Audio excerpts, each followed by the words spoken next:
Estamos então aqui hoje para dar continuidade a um ciclo de palestras que a gente iniciou o mês passado, no âmbito dos 450 anos do Convento do Espírito Santo.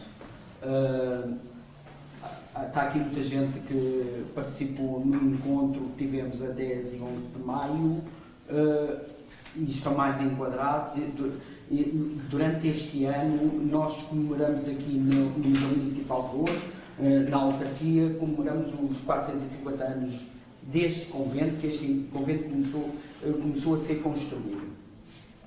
Este ciclo de palestras é intitulado A Comunhão entre a Espiritualidade e a Arquitetura Franciscana Rábida. É a segunda palestra do ciclo. O ciclo só vai terminar alguns em novembro, salvo erro, em novembro a última palestra, e estão desde já todos convidados para assistirem às outras palestras.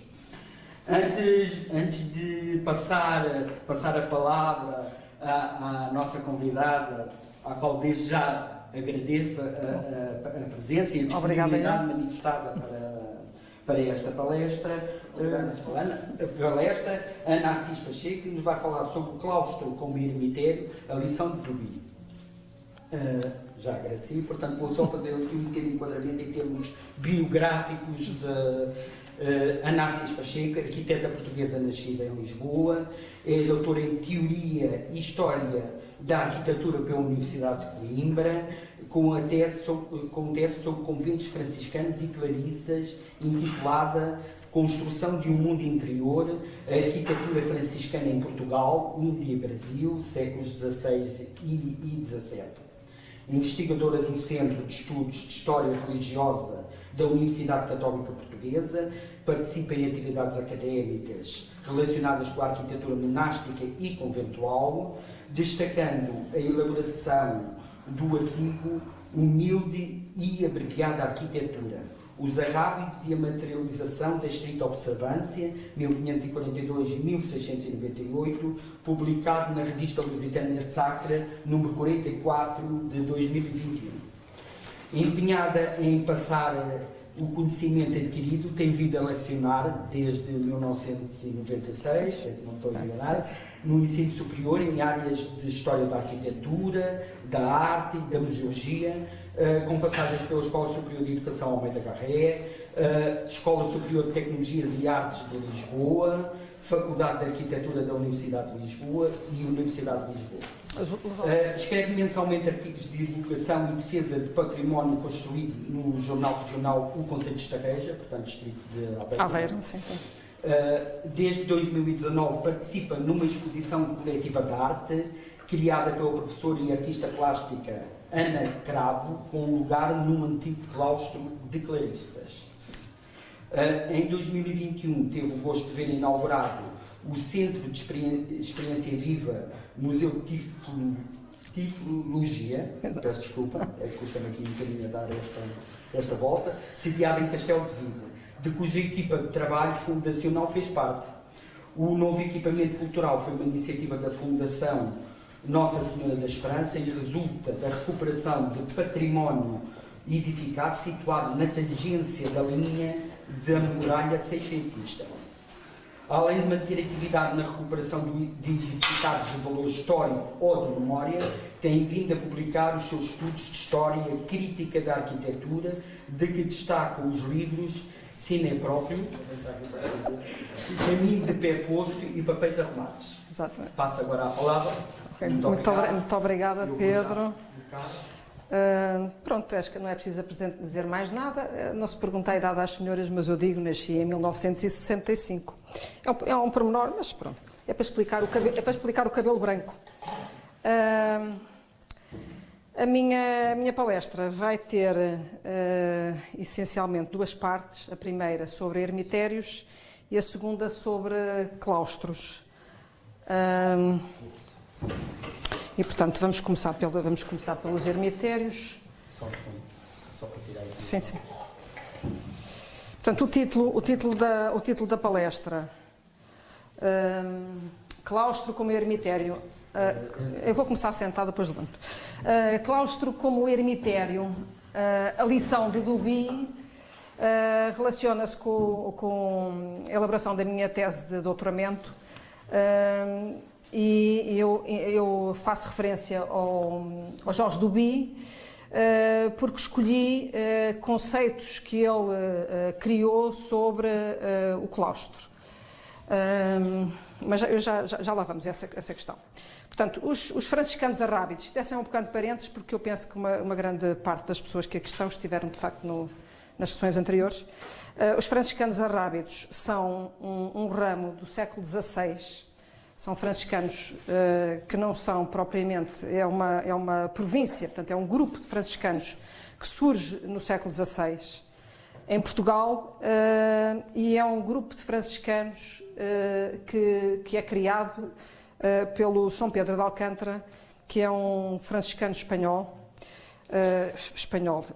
castelhano, e que veio para Portugal e que contribuiu para a criação da província de Santa Maria da Arrábida. Portanto, os arrábidos, que muitas vezes, vulgarmente, as pessoas até conhecem mais por os capuchos, alguns são capuchos arrábidos, outros são capuchos piedosos, depois os capuchos de Sintra são arrábidos. Este convento, por exemplo, é arrábido. O convento de Mafra é uma exceção arquitetónica, mas é um convento arrábido, oferecido aos arrábidos.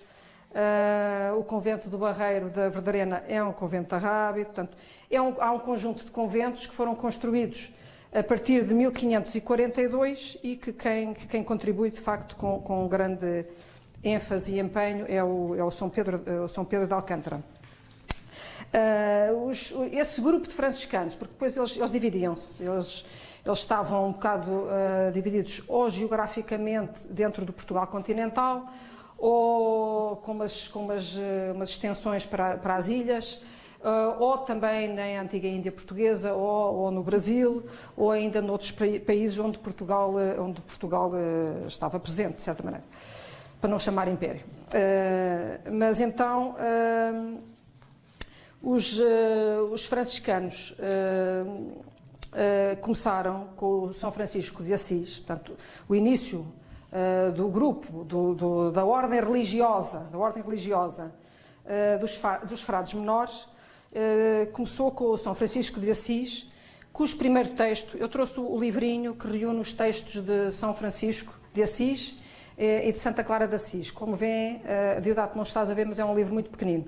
É um livro que tem menos de um palmo de altura e é muito estreita a lombada e tem tudo o que foi escrito na Idade Média pelo São Francisco de Assis e pela Santa Clara de Assis. A restante produção medieval e mesmo posterior já é feita por outras pessoas, por companheiros do São Francisco de Assis, de Santa Clara, etc. E trouxe aqui também a base de textos escritos e biografias, documentos da época de São Francisco de Assis, que já é um livro bastante grande e, portanto, não é do século XII e século XIII, já apanha épocas posteriores também, mas é uma base muito importante para o estudo dos franciscanos. E, portanto, a primeira pode-me passar, pronto, peraí, obrigada, Pedro. O primeiro texto que deu início, que gravou as intenções de São Francisco de Assis, intitula-se Da Religiosa Morada nos Ermos.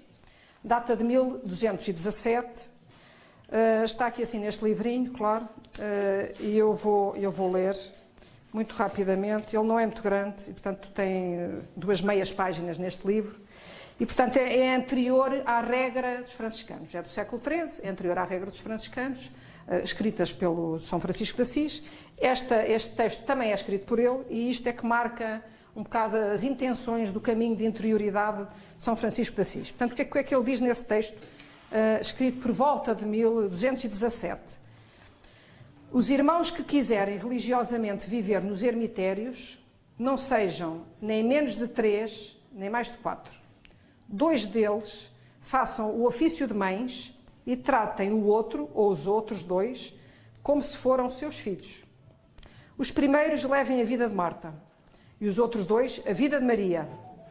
E haja um claustro onde cada um tenha uma pequena cela para orar e dormir. E rezem sempre completas à tarde, ao pôr do sol. E ponham cuidado na guarda do silêncio. E digam as suas horas, e levantem-se para matinas, e busquem, primeiro que tudo mais, o reino de Deus e a sua justiça. E à hora conveniente digam prima e tércia, e depois de tércia possam falar e ir ter com as suas mães. E quando lhes parecer bem, possam pedir-lhes esmola por amor de Deus, como pobrezinhos. E depois, a seu tempo, rezem sexta e noa e vésperas. E no claustro onde moram, não permitam que pessoa alguma lá entre nem coma. E os irmãos que fazem de mães, ponham todo o cuidado em se conservarem fora do convívio, seja de quem for, e por obediência ao seu ministro, guardem de tal modo a seus filhos que ninguém com eles possa falar. E estes seus filhos não falem com mais ninguém, senão com suas mães e com o seu ministro e custódio, quando este houver por bem visitá-los, com a bênção do Senhor. E os que fazem de filhos, de vez em quando, tomem o ofício de mães, revezando-se, assim como melhor lhes parecer, de maneira que procurem observar as supraditas regras com fidelidade e diligência. Portanto, o texto da religiosa Morada dos Ermos é só este. Os quatro ermitérios que eu escolhi trazer, 2 deles são arrábidos e os outros 2 não são.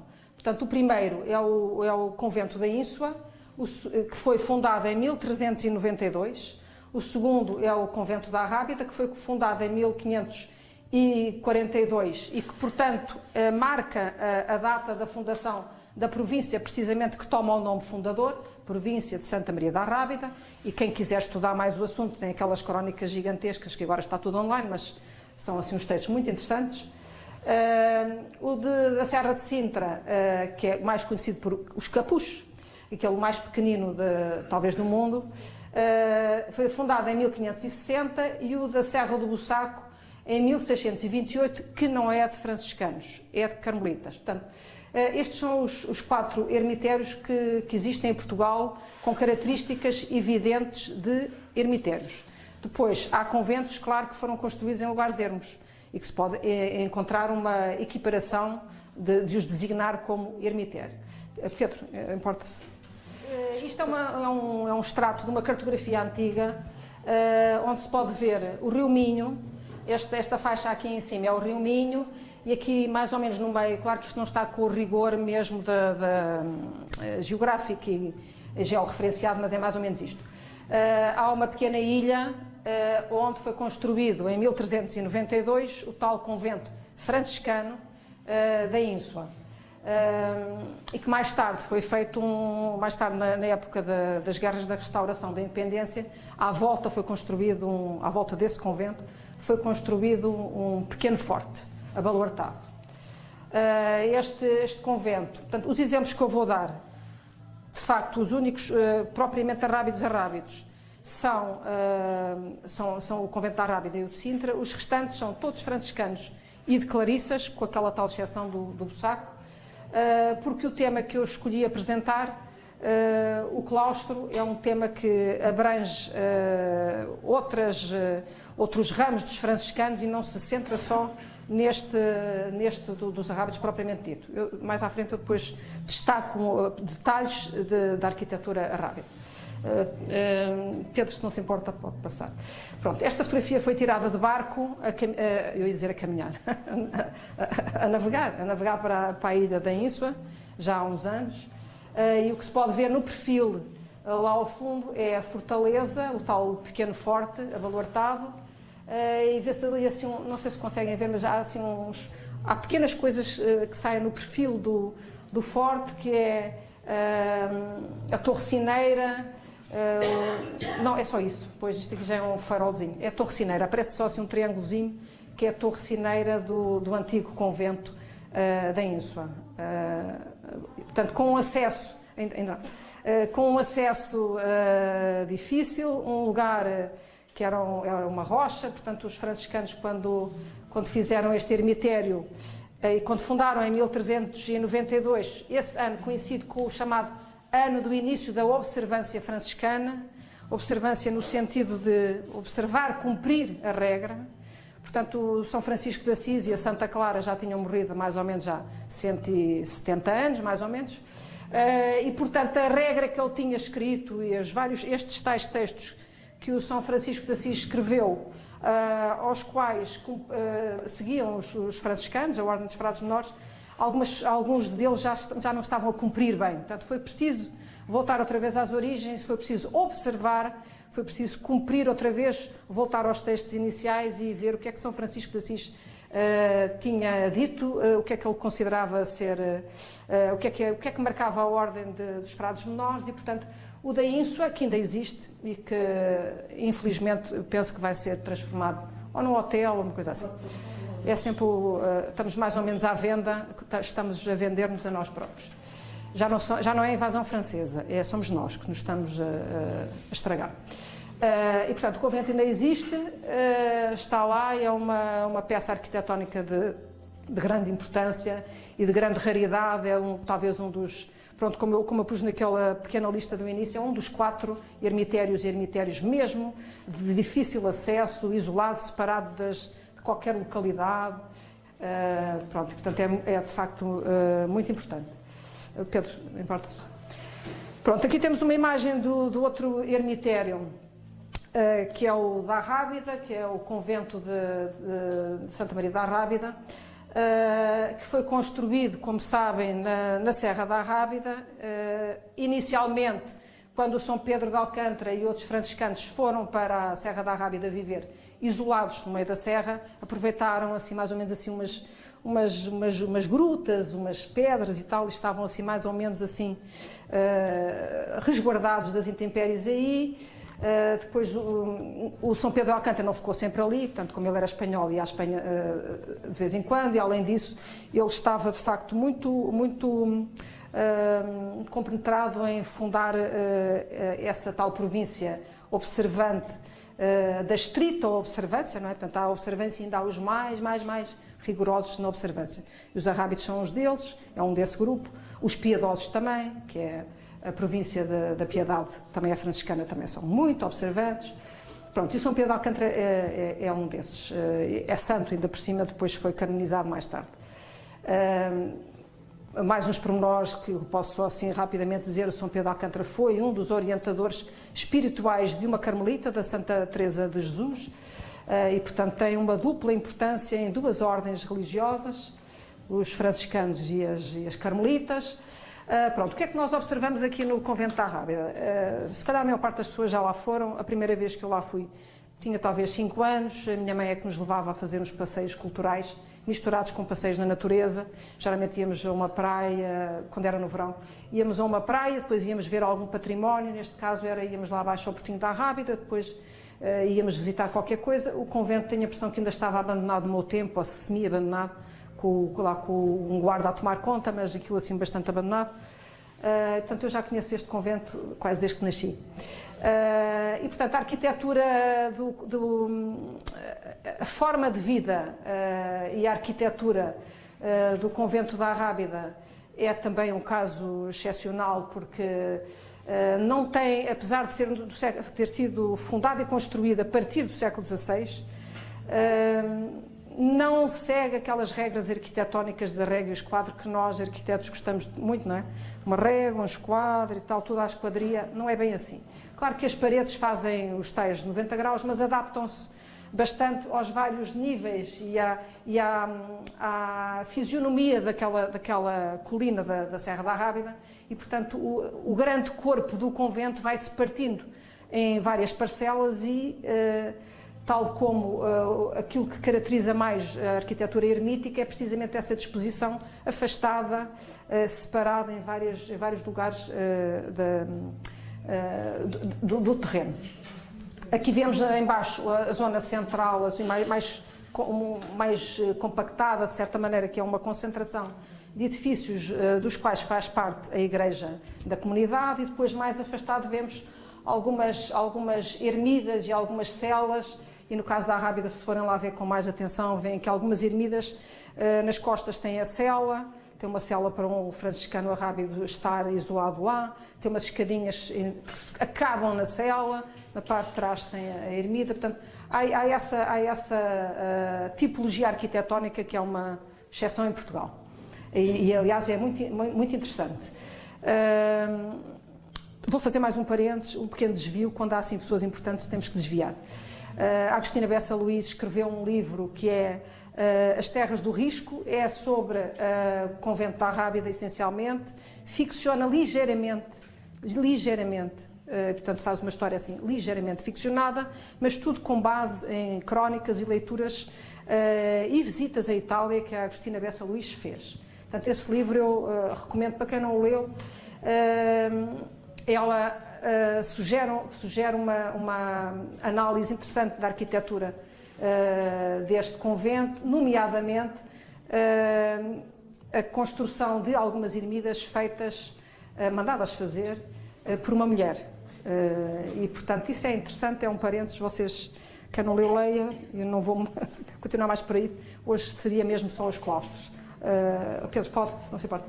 Aqui é um detalhe muito interessante, penso eu, que é já do século XVIII, é um detalhe também do convento da Arrábida, em que houve um franciscano no século XVIII que andou a pegar em pedrinhas, aqui no convento de Lourdes também tem arquitetura desse tipo, que são aquelas arquiteturas muito pacientemente feitas com pedrinhas, neste caso até acho que são só pedrinhas.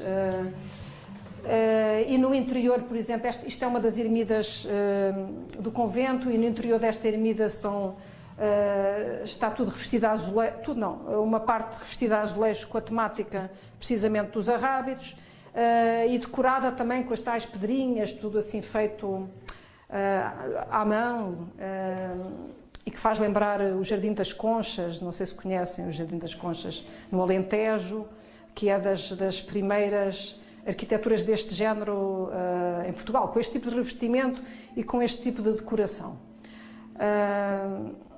Podemos então passar, Pedro? Aqui é a entrada para o convento da Serra de Sintra, que também era da Arrábidos, precisamente, e é onde o Frei Agostinho da Cruz, e se calhar estou a repetir coisas que vocês já ouviram nas outras sessões, mas pronto, ouvimos outra vez, eles merecem. O Frei Agostinho da Cruz, como o nome de professo indica, ele escolheu o dia da cruz para fazer a sua profissão de fé. E ele fez a profissão de fé, quer dizer, entrou na Ordem dos Frades Menores, neste convento de Sintra, o tal que comumente conhecido apenas como Capuchos, e depois de ele ter vivido neste convento, foi viver, portanto aqui há um ermitério, não é? Quem não conhece, não, toda a gente conhece, quase toda a gente conhece, é um dos ermitérios mais antigos, embora com restauros feitos ao longo dos tempos, mas mesmo assim conserva na sua essência a construção do século XVI, é um dos ermitérios mais importantes de Portugal e um dos mais pequenos, se não mesmo o mais pequeno da Península Ibérica. Podemos passar, Pedro?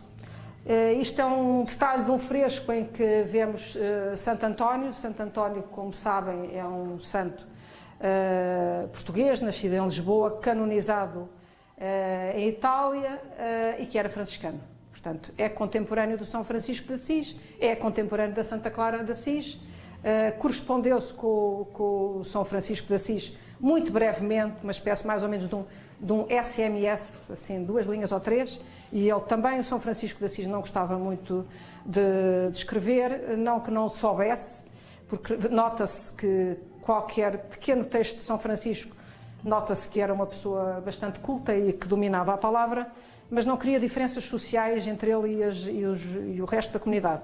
E, portanto, não queria saber mais que os outros. E, portanto, evitava qualquer mostra de superioridade cultural ou cultura livresca ou outra.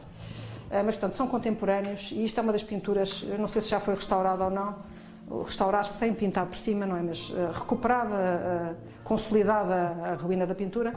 É lindíssima, está na entrada de uma capela que o cardeal Dom Henrique mandou construir dentro da clausura. O cardeal Dom Henrique frequentava Sintra e, por sua vez, lá em cima este convento, e fez uma pequena capela no interior, que do lado direito tem o fresco de Santo António e do lado esquerdo São Francisco de Assis. Pronto, aqui é o tal mais assim, um desvio, neste caso, para os carmelitas descalços, é o ermitério, ou o convento, ou o deserto do Bussaco, na Serra do Bussaco, feito já no início não, mas portanto 1628, feito pelos carmelitas descalços na Serra do Bussaco, e que tem algumas características que, de certa maneira, se assemelham aos ermitérios da Rábida e de Sintra, franciscanos, que é a construção de ermidas isoladas, afastadas na vária geografia e nas colinas da Serra do Bussaco. Se não se importa. Este é um exemplo que a maior parte das pessoas não conhece, que não têm paciência de subir a serra até lá acima. No alto da Serra do Bussaco, dentro do muro, portanto, dentro da cerca dos carmelitas descalços, há algumas ermidas que são umas casinhas pequeninas, com uma espécie de um jardinzinho morado, que ainda existem, estão lá.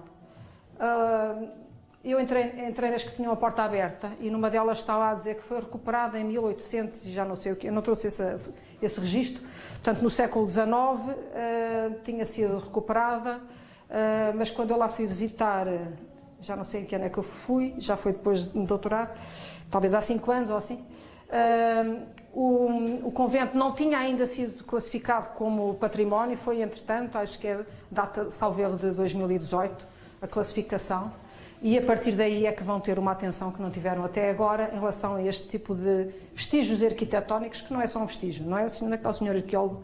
Isto não é só um vestígio, é um bocadinho maior, está inteiro. Pois é, está inteiro. E, portanto, ainda tem lá dentro vestígios do altar, vestígios dos azulejos, claro que não tem os azulejos como aqui em Loures, inteiros, lá tem assim só já as arestas a dizer, houve aqui um azulejo, houve aqui outro azulejo, e alguns estão lá partidos assim, os restos tenho a impressão que estavam lá. Pronto, isto para dizer que o recolhimento interior, o recolhimento dos religiosos, por vezes, tinha que ser afastado da sua comunidade, tinha que ser em lugares mais afastados, e, portanto, havia estas ermidas, eles construíam ermidas em pontos afastados, e o próprio São Francisco, portanto, um dos textos, que não é escrito por ele, é relatado por um dos companheiros dele, numa das vidas, há a vida primeira, há a vida segunda, portanto, há várias biografias de São Francisco de Assis. Numa delas, não sei se é a primeira, a Vita Primeira, ele, São Francisco de Assis, dizia que queria ficar isolado. Depois os companheiros diziam, mas isolado como? Como é que é? Mas o que é isso de isolamento? Como é que é? É um lugar onde tu me chames e eu não te ouço. Portanto, tinha que estar suficientemente afastado. Se eu chamasse Francisco, ele não ouvia, pronto, estava longe. E, portanto, os outros religiosos, os primeiros que o acompanharam nessa primeira fase de franciscanismo, regiam-se um bocado dessa maneira. Onde é que, dentro da cerca, onde é que iam? Longe, para ali, até não se ouvirem uns aos outros. Pronto, isso era a base arquitetónica, a base espiritual da relação entre a arquitetura e os primeiros conventos, os primeiros ermitérios, que os carmelitas mais tarde também, eu não digo copiam, não há cá cópias de nada, mas seguem um pouco essas características. Podemos passar, Pedro? Pronto, agora vamos passar aos claustros. Eu vou falar destes 6... Ai, espera aí, não vamos nada passar, que ainda me falta, desculpa lá. Pode só andar para trás uma. Uma não, 2, 3. Mais outra? Pronto, aí, está ótimo. Pronto, vou só...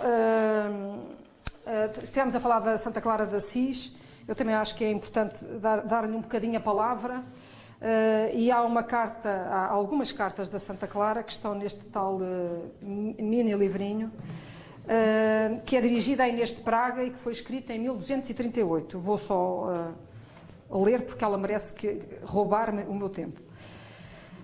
Santa Clara viveu 59 anos, nasceu em 1194, morreu em 1253 e escreveu esta carta que eu vou ler, entre outras. A irmã Inês, venerável senhora em Cristo, a mais querida entre todas, a irmã do ilustre rei da Boémia, mas já a irmã e esposa do rei dos céus. Clara, indigna e humilde serva de Cristo, deseja alegria salvadora no autor da salvação e todo o bem digno de ser desejado.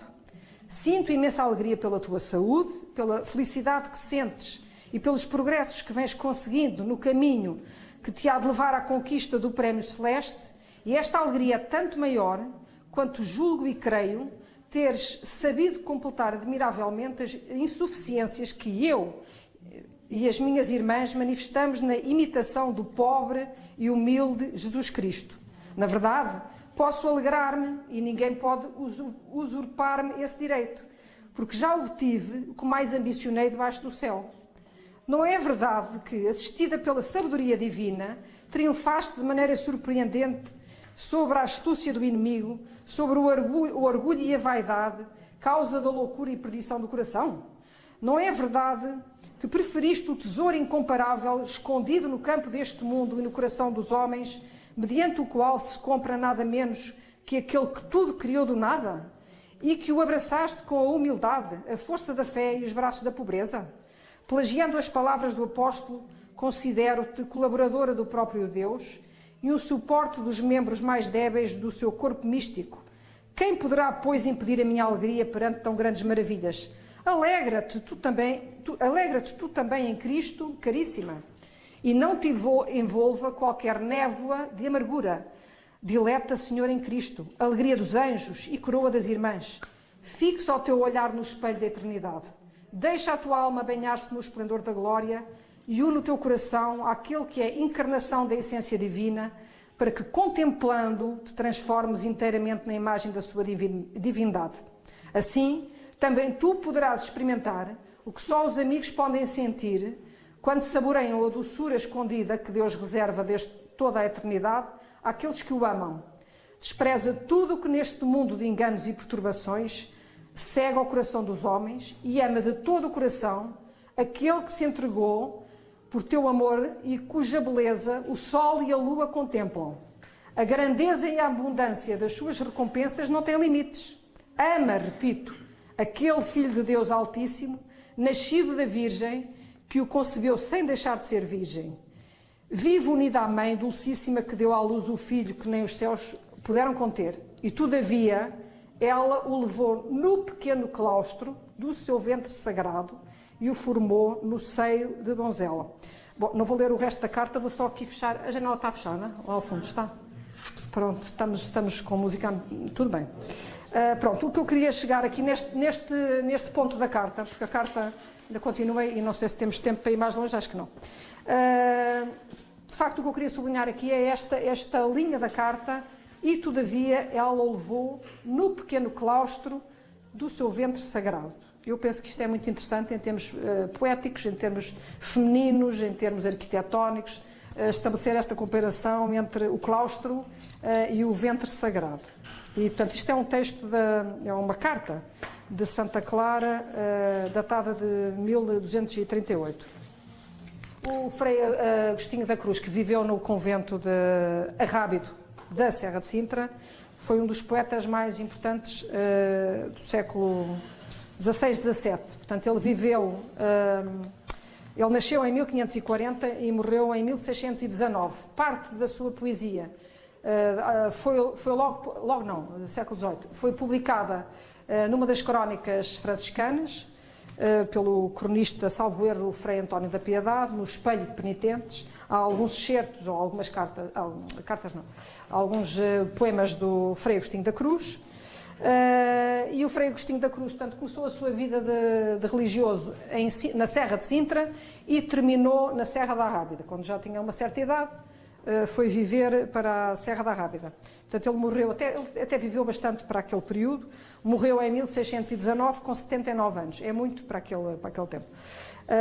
E, portanto, é um dos mais proeminentes poetas franciscanos, portugueses, e em 1771 foi publicada toda a sua poesia e o livro foi dedicado ao Frei Manuel do Cenáculo, que era franciscano da Ordem Terceira e que foi o tutor do pequeno Dom José I. Portanto, o livro era um livrinho mais ou menos, eu já tive com um deles na mão, é quase deste tamanho, é muito pequenino, talvez assim com esta largura, é muito pequeno, é quase daqueles que os franciscanos punham na manga, não é?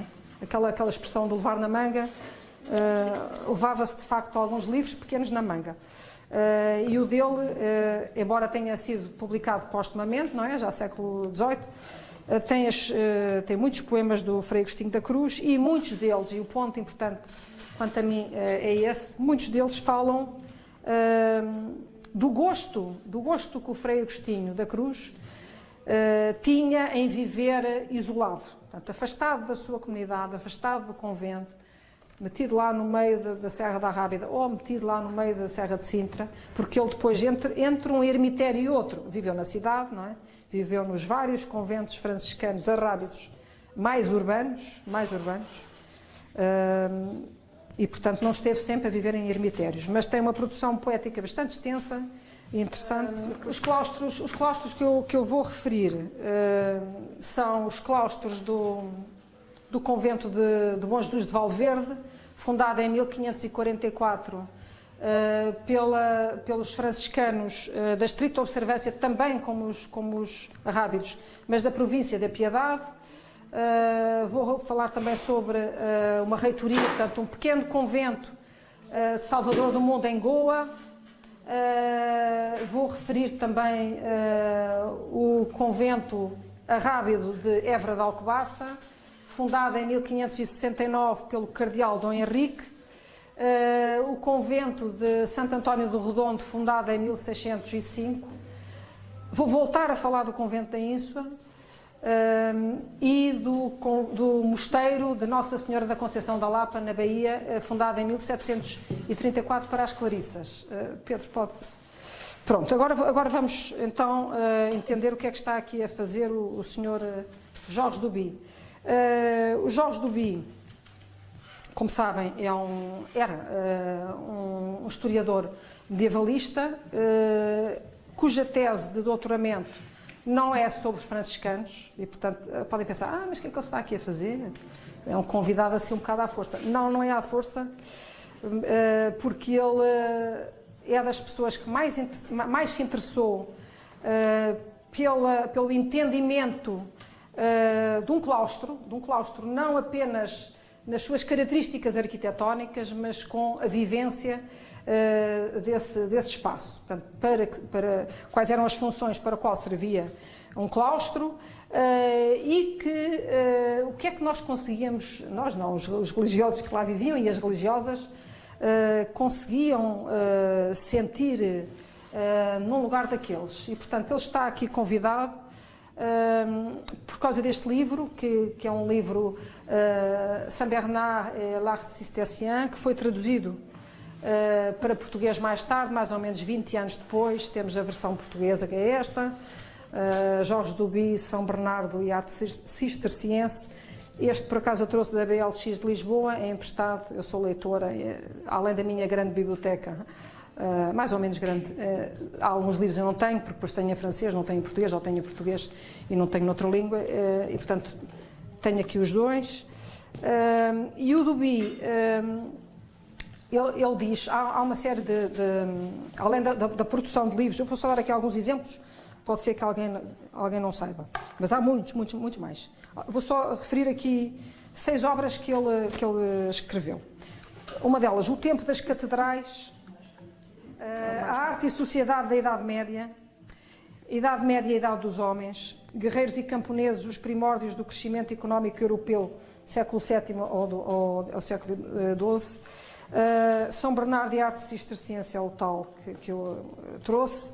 E depois, em co-direção com o Philippe Ariès, coordenou, dirigiu a História da Vida Privada, que são aqueles 5 volumes grandes de uma primeira reunião de investigações dedicadas à vida privada ao longo dos tempos. Isto só a título de exemplo, assim, portanto, algumas obras. Portanto, a tese dele, a tese de doutoramento, é sobre a abadia cisterciense de Cluny, e ele explica, há alguns vídeos, entrevistas do Georges Duby no YouTube, e há também mais uns programas, O Tempo das Catedrais, na versão televisiva francesa, também está na internet. E numa dessas entrevistas ele diz que em França, quando se formou em História, que foi mais ou menos ali no período da Segunda Guerra Mundial, ele teve que se inscrever em Geografia, era obrigatório.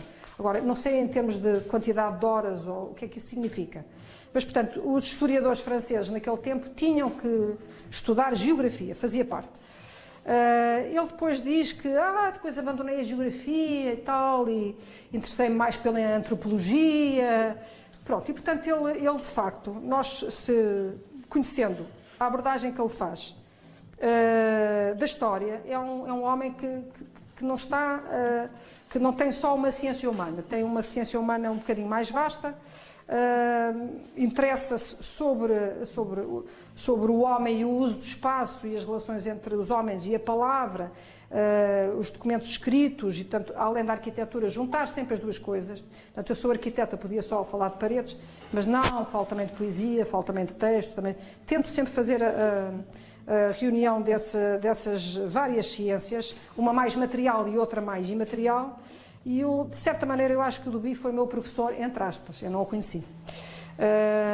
E, portanto, neste tal livro, São Bernardo e a Arte Cisterciense, deixa-me lá ver se eu quero dizer mais alguma coisa em relação a isto, em relação ao Duby. Pronto, ele de facto, além da quantidade de livros que escreveu, ele dialogou sempre, ou de vez em quando, com outros historiadores, para chegarem a algumas conclusões, como é que se faz história agora, como é que se vai fazer história mais à frente, o que é a história para ti, o que é a história para mim, pronto. E portanto, ele não era daqueles, embora os franceses tivessem tentado formatar daquela maneira, ele viu que aquilo era um método, mas depois tentou encontrar o seu próprio método e dialogando sempre com os seus pares sem serem exclusivamente historiadores. Portanto, podiam ser de outras áreas, e ele até tinha interesse nisso.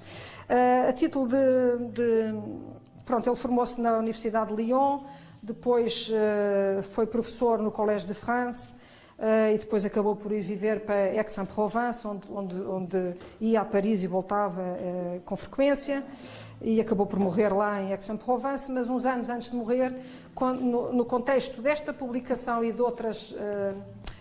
do Duby para português, ele veio a Portugal para o lançamento deste livro e de outros, e nesse contexto ele não morreu muito tarde. Eu achava que ele era assim um velhinho, muito velhinho, e que tinha morrido muito tarde. Não morreu muito tarde. Ele morreu com 73 anos, portanto nem sequer é nada de especial. Mas, portanto, ele, acho que foi por volta dos 70 anos, em 1993, ele veio a Portugal e o que é que ele quis ir ver? Claro que ele estava em Lisboa porque era para apresentar o livro, e não sei se foi ao Porto, mas, portanto, foi assim aquelas... Lisboa pelo menos foi. Lisboa tenho a certeza que foi, porque eu falei com o editor, depois vamos mostrar aí um pequeno excerto dessa conversa. E, portanto, ele veio a Lisboa, mas ele quis ir aonde? Alcobaça, claro, porque Alcobaça é um mosteiro que era da Ordem de Cister, cisterciense. A Ordem de Cister, como sabem, foi criada pelos franceses e era a área dentro da história religiosa que o Duby tinha começado a interessar-se pela história, tinha aprofundado e tinha se tornado especialista. Portanto, eu ia dizer já velhote, mas não é, uns anos antes de morrer, quando cá veio, ele se calhar tencionava viver mais 30, mas não viveu, não deixou de ir a Alcobaça, portanto, não deixou de ir a Alcobaça visitar o mosteiro de Alcobaça. Pode então passar. 4 horas. Pronto, e portanto,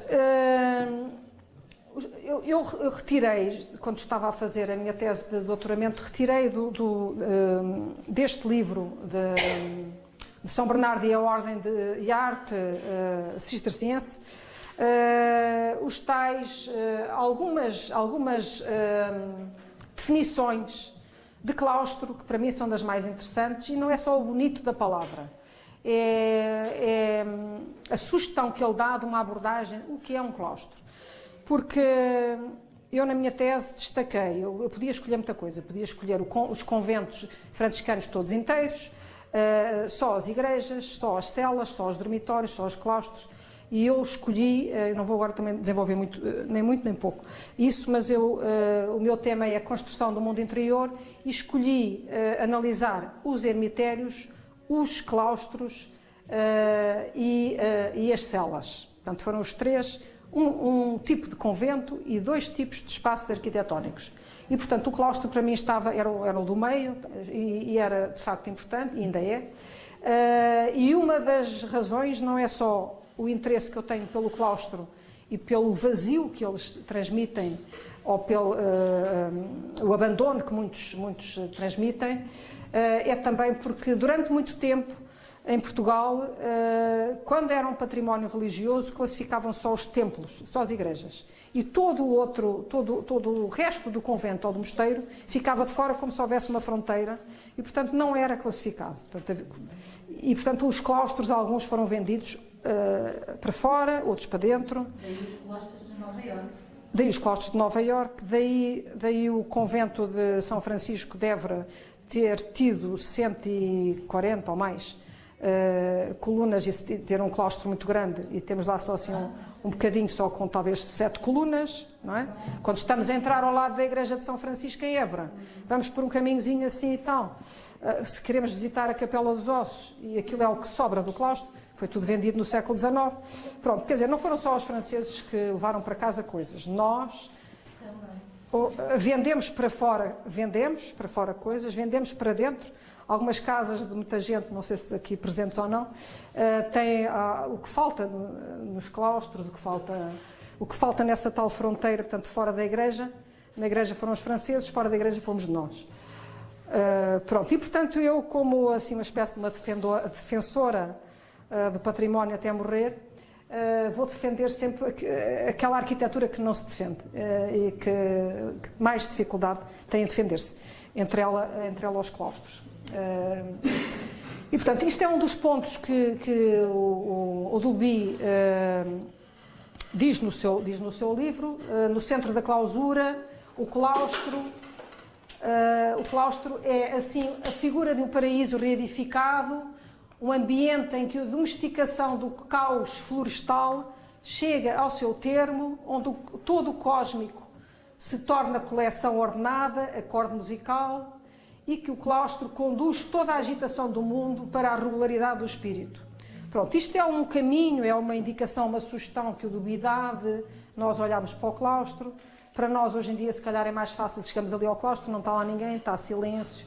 Não está lá, fora aquela música daquele lá, está lá silêncio, podemos estar ali, às vezes não está cá ninguém, a pessoa fica ali sozinha, está realmente, a arquitetura ajuda ao recolhimento, à regularidade do espírito, sentimos assim uma certa tranquilidade e tal, pronto. Isto é o que a arquitetura faz, este tipo de arquitetura. A arquitetura, num claustro, corta com todo o envolvente. E, portanto, porque é que em Évora, a Universidade de Évora, que foi fundada no século XVI, porque é que em Évora se chama Pátio de Estudos e não claustro? Porque à volta daquilo que nos parece um claustro, aquelas arcadas todas, aquelas galerias cobertas, à volta estão salas de aula com portas para ali, pessoas a entrar e a sair no século XVI e mais tarde. E portanto há aquele movimento e aquele ruído. E um claustro não é suposto ser assim. Um claustro é suposto ser um espaço fechado, portanto sem nenhuma janela para fora. Pode ter umas portas, claro, porque as pessoas têm que chegar ao claustro, não chegam de paraquedas, podiam chegar, mas e se calhar um dia chegarão, mas não chegam de paraquedas ao claustro e, portanto, há acessos para o claustro, mas é um espaço de recolhimento para proporcionar, ajudar o silêncio. E, portanto, o que geralmente há em termos de espaços funcionais é a sala do capítulo. A sala do capítulo era uma sala de reunião fosse dos franciscanos, fosse das clarissas, ou fosse de outra comunidade religiosa que vivesse num convento ou num mosteiro. Portanto, é sempre uma sala de reunião daquela comunidade.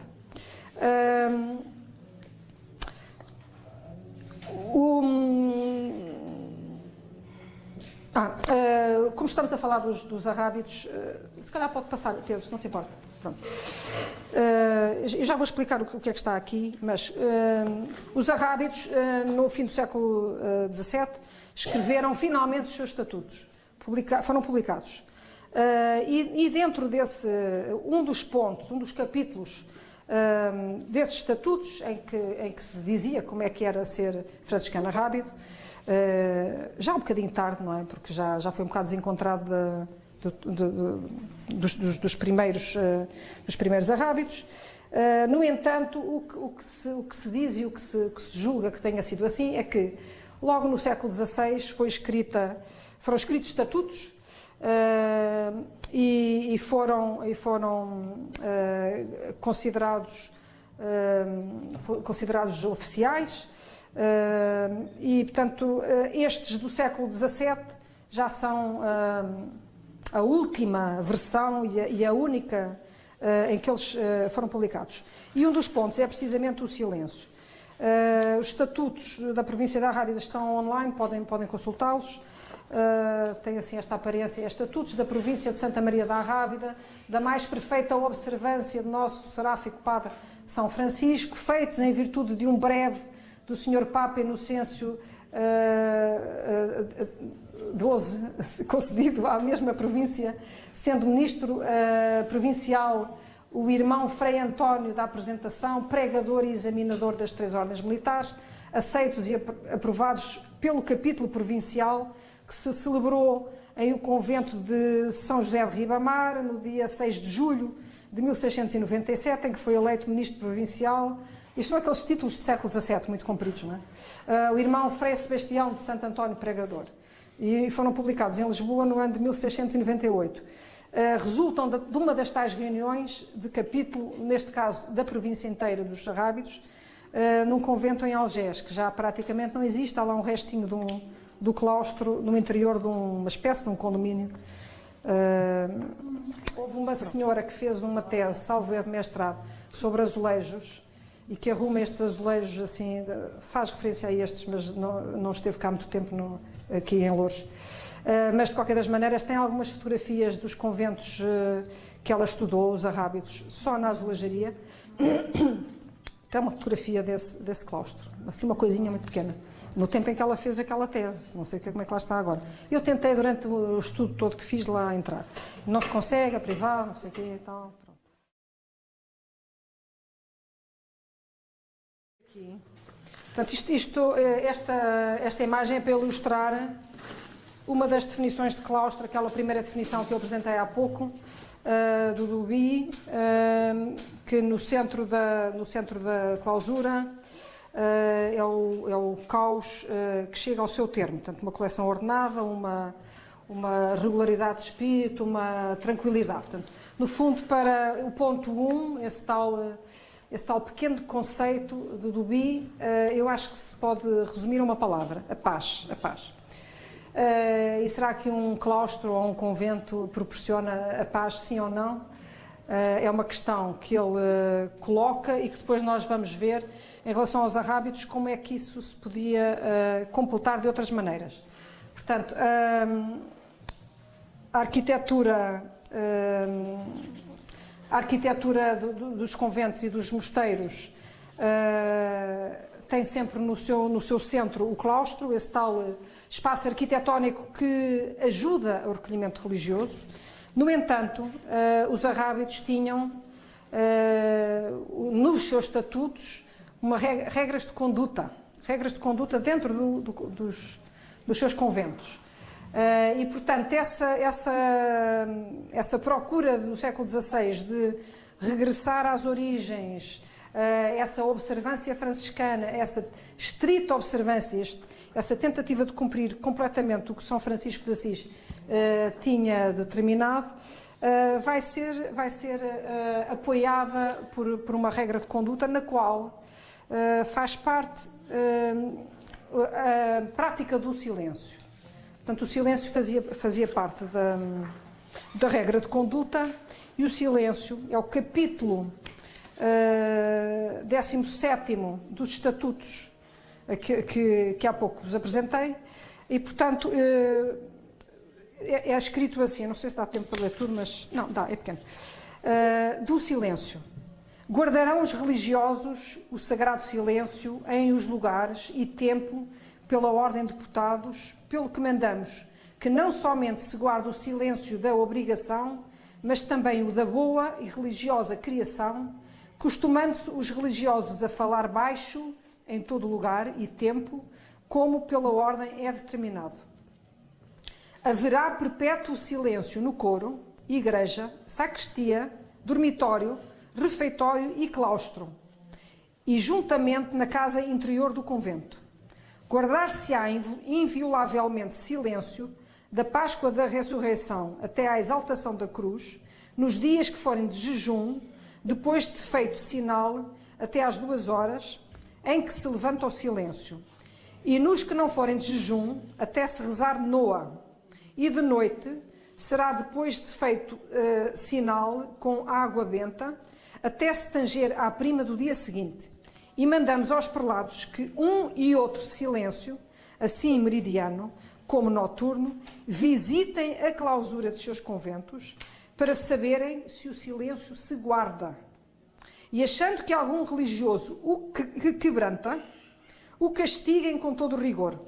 E só poderá haver alguma moderação com os hóspedes, sempre, porém, religiosa e honestamente, assistindo-lhe os religiosos com licença do prelado. Nenhum frade falará a pessoa alguma secular, eclesiástica ou regular, sem licença do prelado,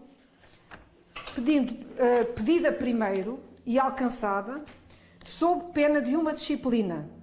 Nem o porteiro, sob a mesma pena, dará recado ao religioso a quem se quiser falar, sem ordem do prelado para isso.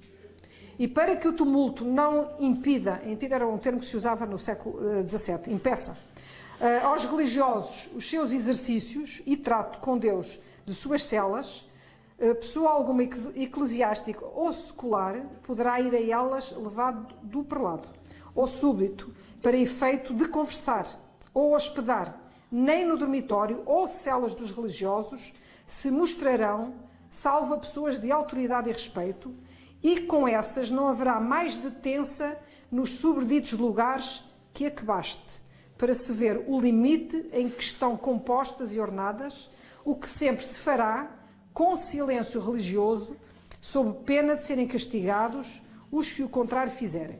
Pronto, isto era um capítulo dos tais estatutos, pelos quais se regiam os franciscanos arrábidos, e os estatutos eram lidos 4 vezes por ano. Portanto, quem se esquecesse, tinha passado uns meses, olha, esqueceste, estavas ali a falar muito. Então, olha, ouve lá este capítulo que é para ti. Pronto, portanto, o silêncio, portanto, isto para dizer o quê? Que a arquitetura ajuda a que haja silêncio.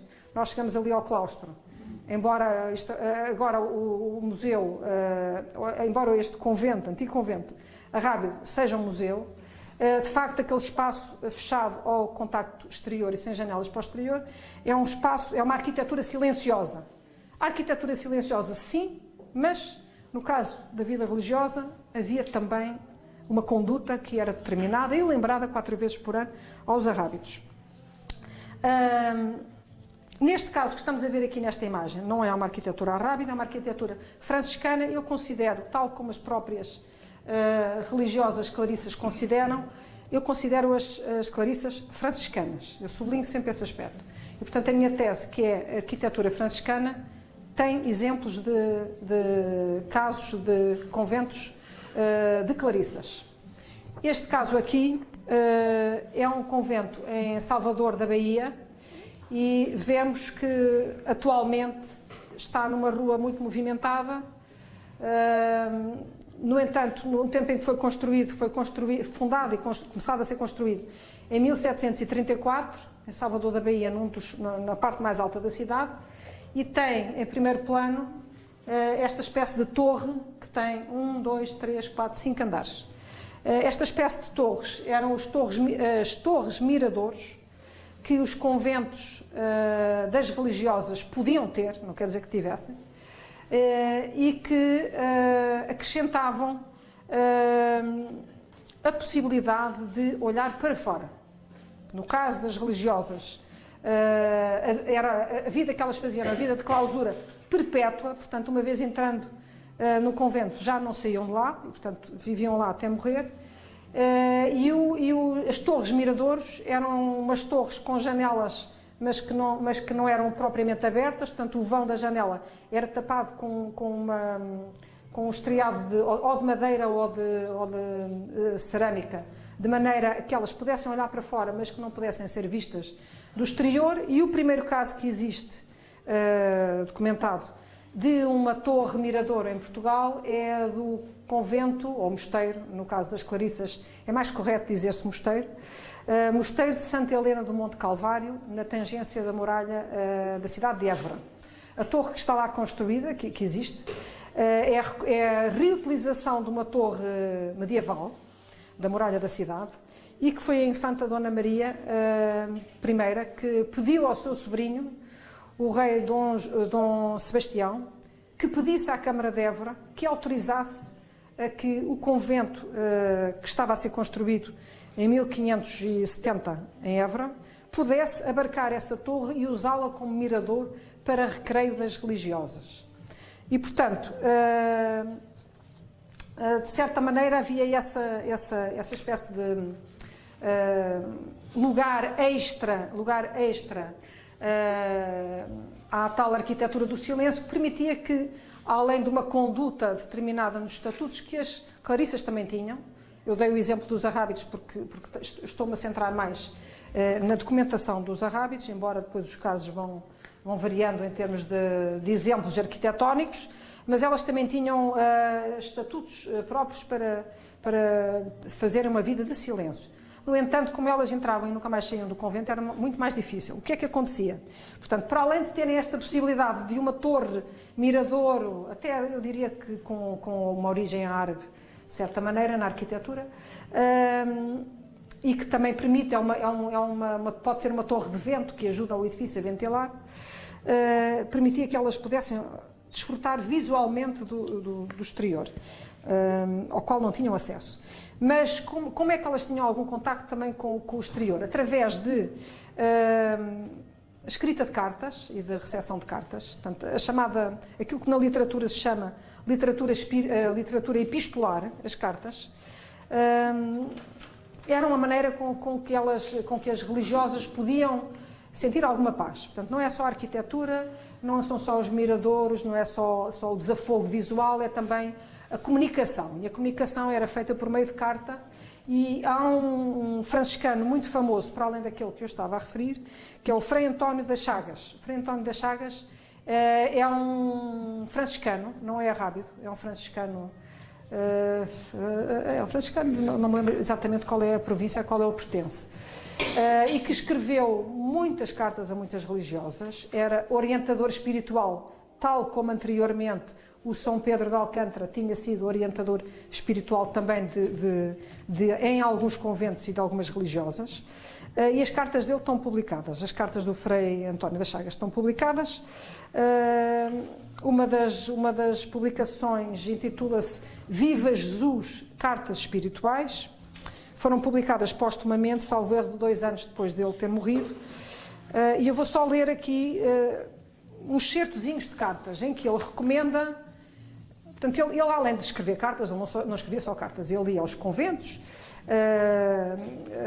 fazer alguns sermões, e devia ser uma pessoa muito carismática, e as pessoas gostavam muito de o receber para ouvir os seus sermões. E, portanto, as Clarissas eram algumas das religiosas às quais ele dava assistência, e ele ia aos conventos delas fazer alguns sermões.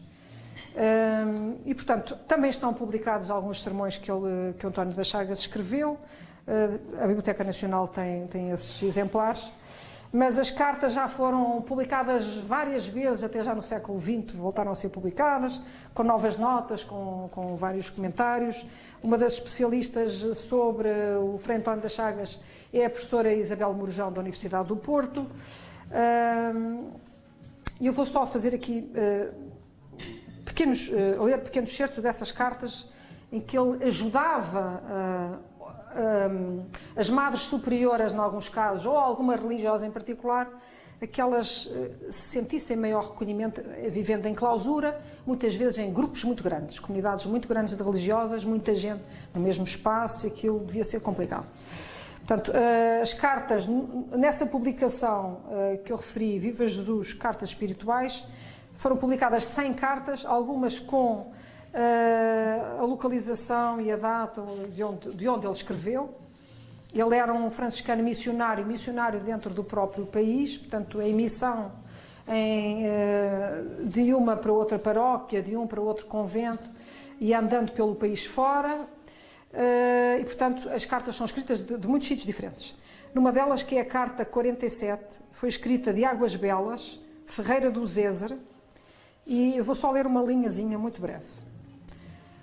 E é destinada a uma religiosa, Clarissa.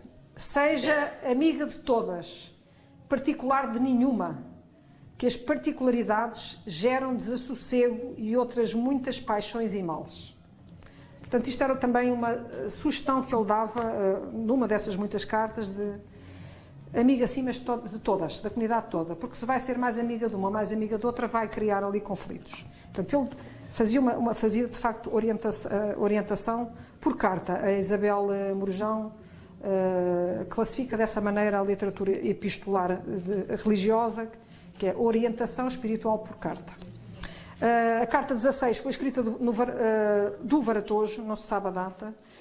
Também vou ler só uma linha, que é onde ele está sepultado na sala do capítulo, o Frei António das Chagas. Neste convento trabalho, este convento de Varatojo era de franciscanos, portanto, homens, e ainda hoje é, voltou a ser, portanto, é o único convento com franciscanos em Portugal.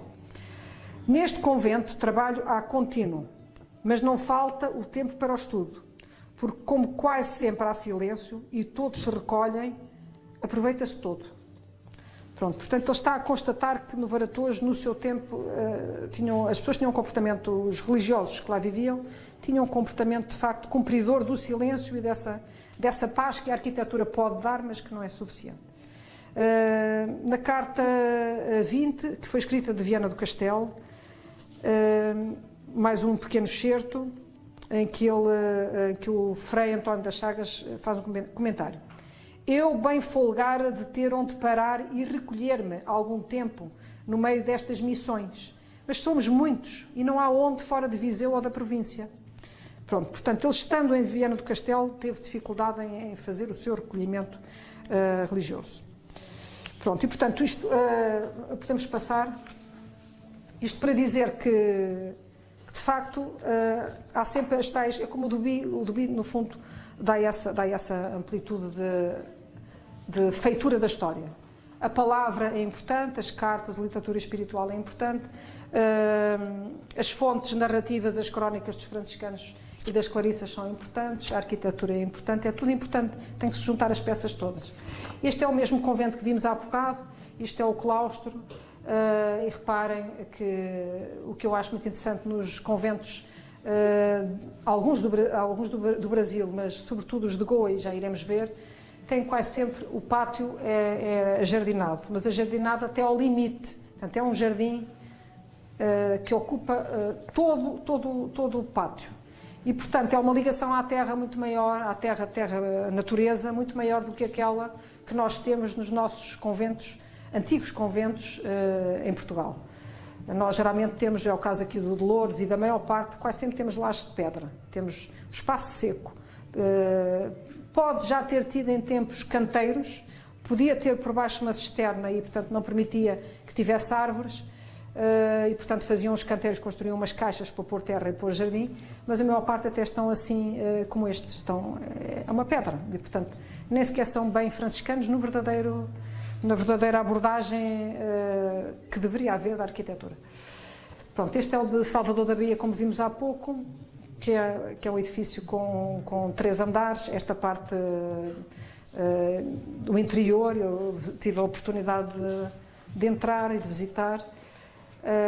Tem estas palmeiras lá dentro, tem todo o espaço ajardinado, é lindíssimo, e lá fora é o verdadeiro tumulto. Aquela rua onde está hoje, que hoje é aquele movimento, esta mesa vai cair, contrasta bastante com esta arquitetura, de facto, arquitetura silenciosa, mas com uma relação com a natureza evidente. Pode passar. Este é o pequeno claustro do convento do Bom Jesus de Valverde, perto de Évora. Era dos franciscanos piedosos, também da estrita observância, como os arrábidos, e é contemporâneo dos arrábidos, portanto é do século XVI, é de 1500, foi fundada em 1544, com a ajuda do, na altura, arcebispo Dom Henrique, mais tarde cardeal Dom Henrique, e é de pequeníssimas dimensões, é um dos claustros mais pequenos de Portugal. Pronto, isto foi quando eu estava a fazer o doutoramento, a estudar este convento. O que é que eu queria dizer aqui? Pronto, a arquitetura dos franciscanos é uma arquitetura despojada, que nós podemos ver aqui em Loures, mas podemos, aqui neste exemplo concreto onde nós estamos, assim como podemos ver neste convento de Valverde, nas imediações de Évora, em que, por exemplo, há uma utilização de uma linguagem clássica da arquitetura, mas a mais despojada de todas, e portanto há a ordem arquitetónica utilizada aqui é toscana, as colunas são completamente lisas e portanto não tem desenho nenhum, não tem mesmo praticamente nada, mas há uma noção de proporção que é determinada, que fica escrita nos estatutos, mas que os arquitetos no século XVI naturalmente usavam, a noção da geometria, a noção do número, a noção do módulo, e portanto todo este espaço é proporcionado, a igreja também, portanto aí percebe-se que é uma arquitetura renascentista, de réguas, quadro, compasso, matemática, pronto, portanto franciscanos sim, mas com cultura arquitetónica, mas com o máximo despojamento possível. Pode passar. Pronto, isto é uma vista do mesmo convento, que nas imediações de Évora, mais ou menos, penso que 7 km de Évora, e que está pode ser considerado, de certa maneira, poderia ser considerado um ermo, ou um ermitério, porque está numa zona isolada. De qualquer das maneiras está numa zona plana e tem uma espécie assim de um monte perto. Portanto, eles tiveram a necessidade de construir um claustro, porque na arquitetura ermítica nem sempre é necessário construir um claustro. Só se faz um claustro quando é preciso. Se as pessoas estão sozinhas, isoladas num território com características que não precisam da arquitetura, não precisam da arquitetura. E neste caso precisaram e construíram um claustro. Pode passar, Pedro.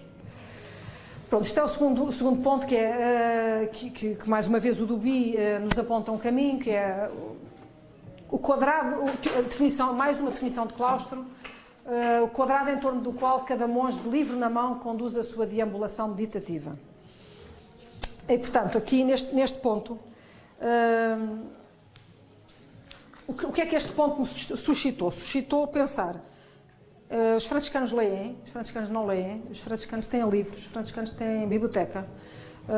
Os franciscanos do período que eu estudei, que não é na Idade Média, é mais à frente, é século XVI e XVII, liam, não liam, escreviam, não escreviam, havia um bocado essa dúvida, e havia esta afirmação que é feita para os cistercienses.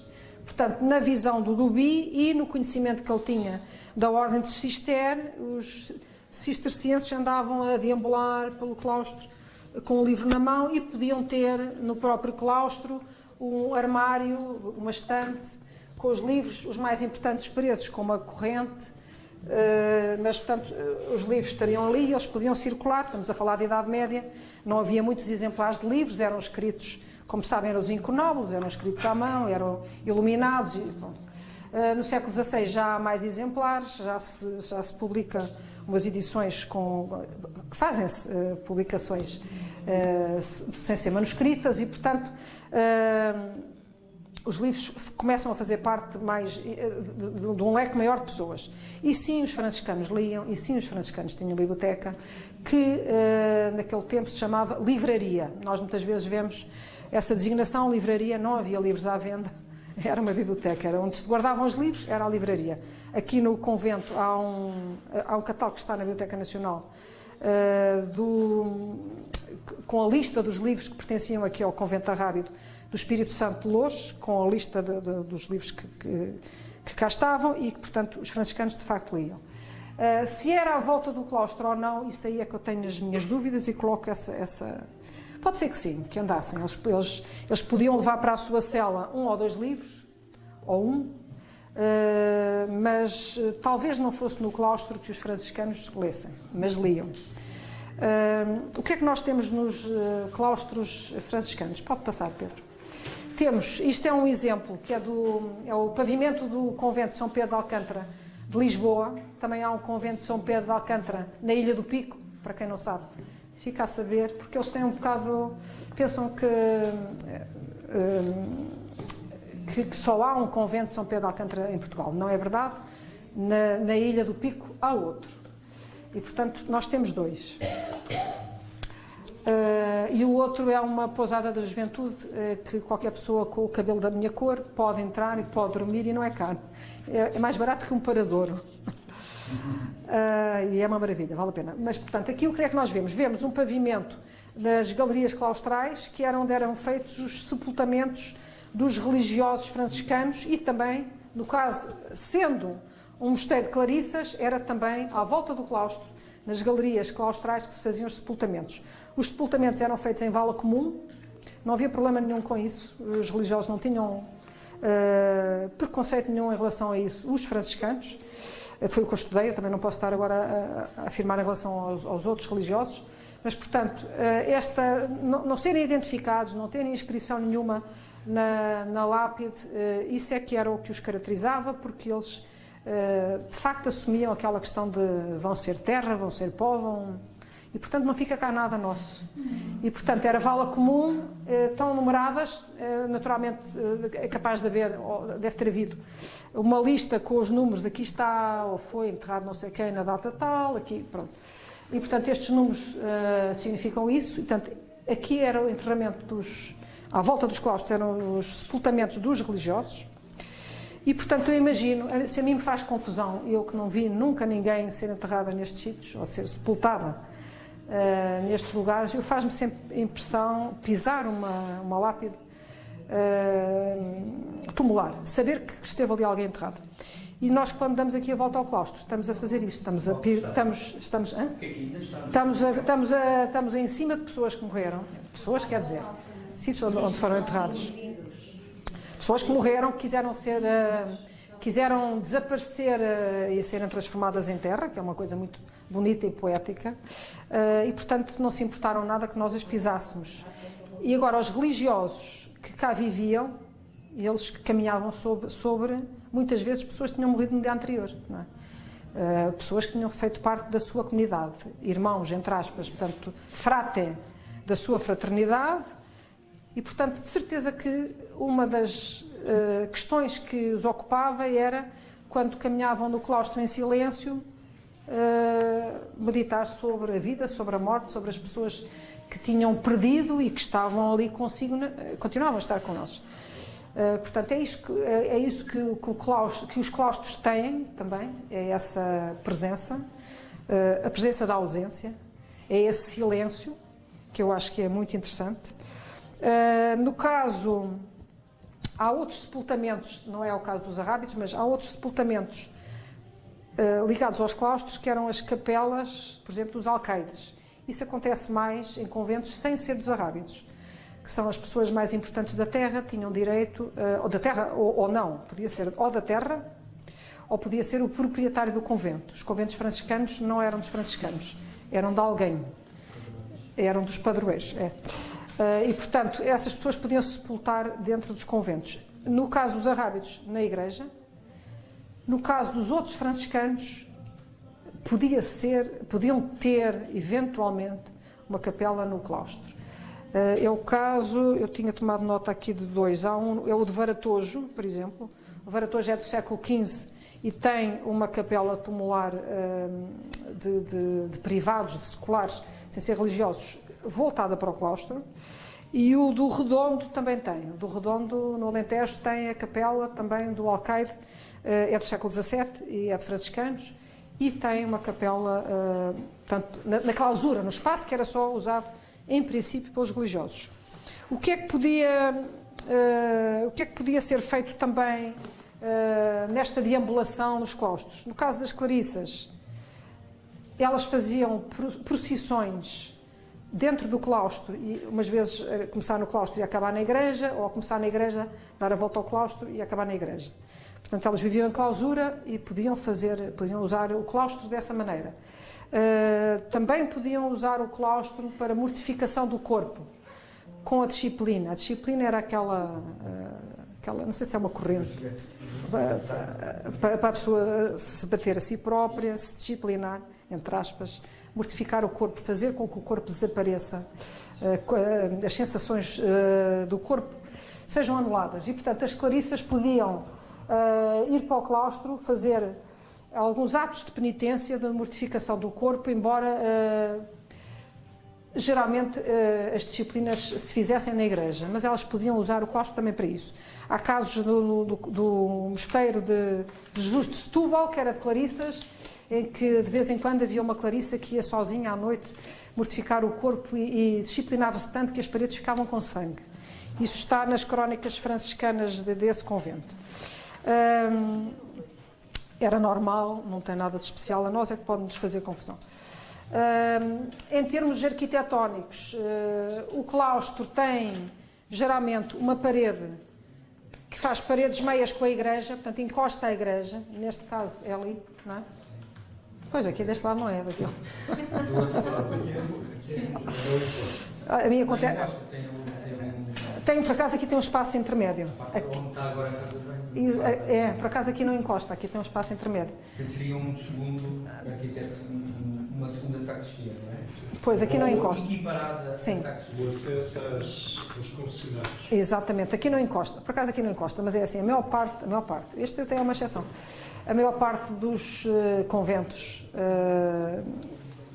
por exemplo, os Jerónimos também é assim, a parede da igreja encosta a uma parede do claustro e depois os religiosos estavam no interior, no caso das comunidades masculinas, e tinham os confessionários, que eram um espaço de ligação entre um espaço e outro. Portanto, eles estavam cá dentro fechados e comunicavam e recebiam as pessoas na sua confissão que estavam na igreja, que era um espaço que podia ser usado pontualmente pelos fiéis.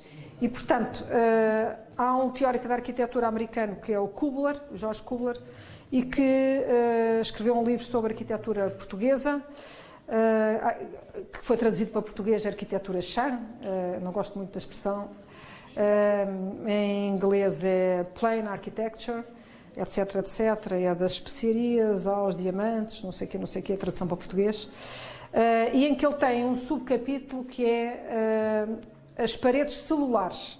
As paredes celulares, o Kubler encontrou muitas paredes celulares, portanto, paredes com um pequeno espaçozinho lá dentro, e que acha que é uma característica que encontra muito na arquitetura portuguesa. Pronto, ele é americano, nós somos portugueses, nós encontramos em mais sítios. Nós encontramos arquiteturas de outros países.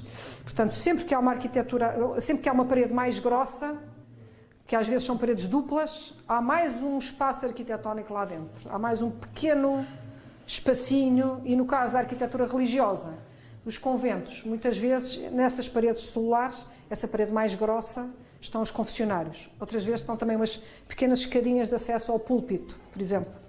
Pronto, portanto, isto para dizer que o Kubler chamou-lhe paredes celulares. Tem essa pequena célulazinha dentro da parede.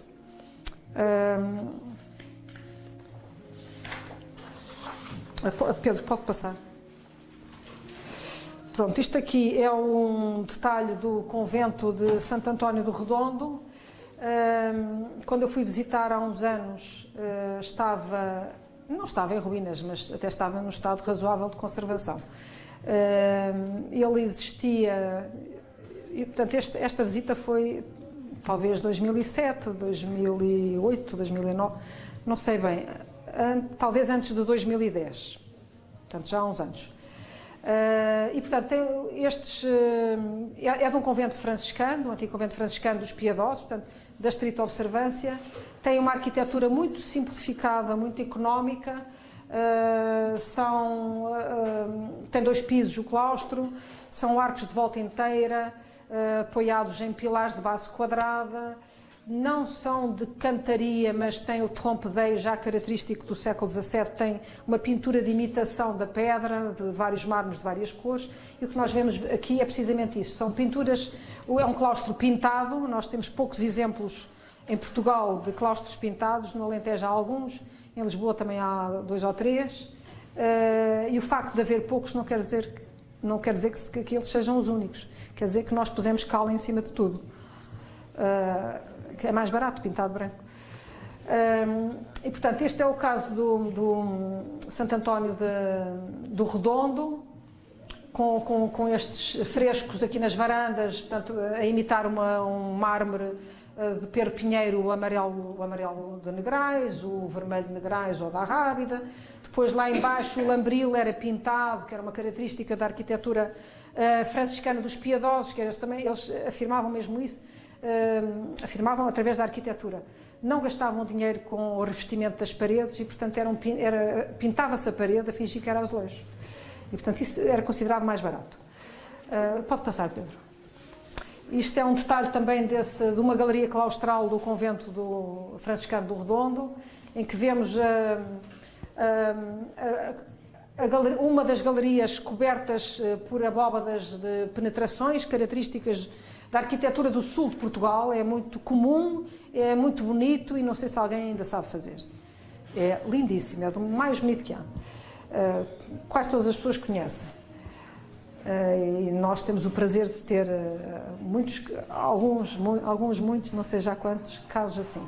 Aqui tem uns ninhos de andorinhas, que é uma notazinha de que o São Francisco de Assis deixou ficar. E este convento tem a particularidade de ter 4 oratórios com imagens em terracota, cada um num dos 4 lados do claustro. Pode passar, Pedro, se não se importa. Pronto, isto é um exemplo de um desses oratórios, a imagem é em terracota, portanto em barro, neste caso pintado. Os 2 arcos que emolduram a imagem do santo são também pintados a fresco. E, portanto, este tipo de capelas e oratórios que havia nos claustros, nós praticamente já não temos em Portugal. Algumas pessoas têm nas suas casas, nas suas coleções privadas de arte, foi tudo vendido.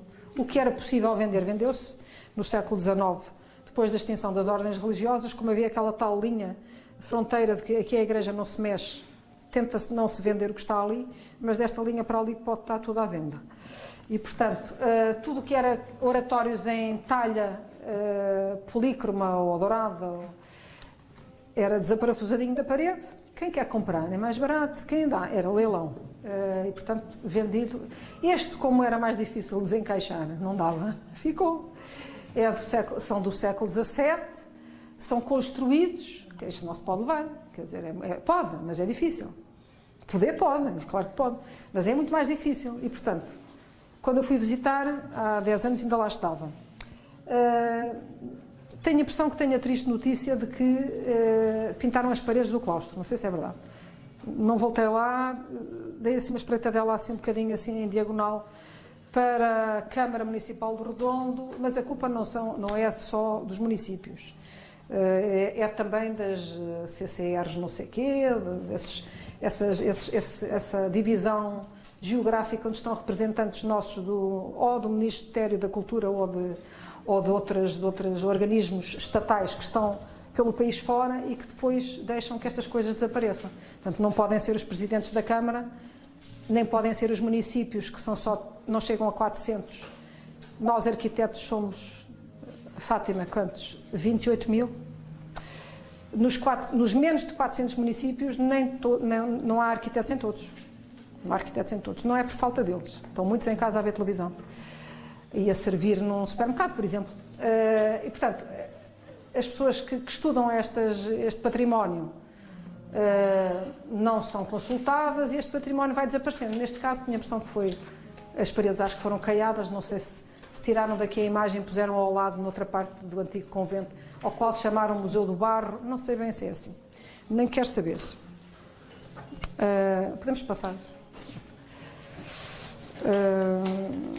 Pronto, agora passamos para o ponto 3,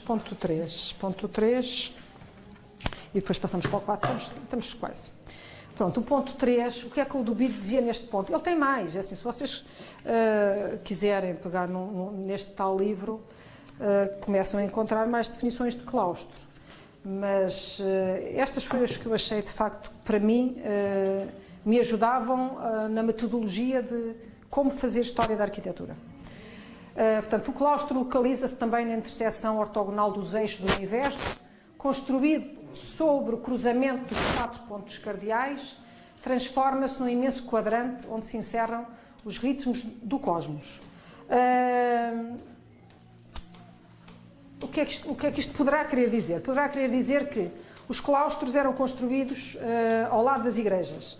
As igrejas podiam ser orientadas. Orientadas significa que tinham a capela-mor voltada ao oriente e depois a entrada principal da igreja a poente. E depois os arquitetos, não é, José Cid? Não é, Fátima?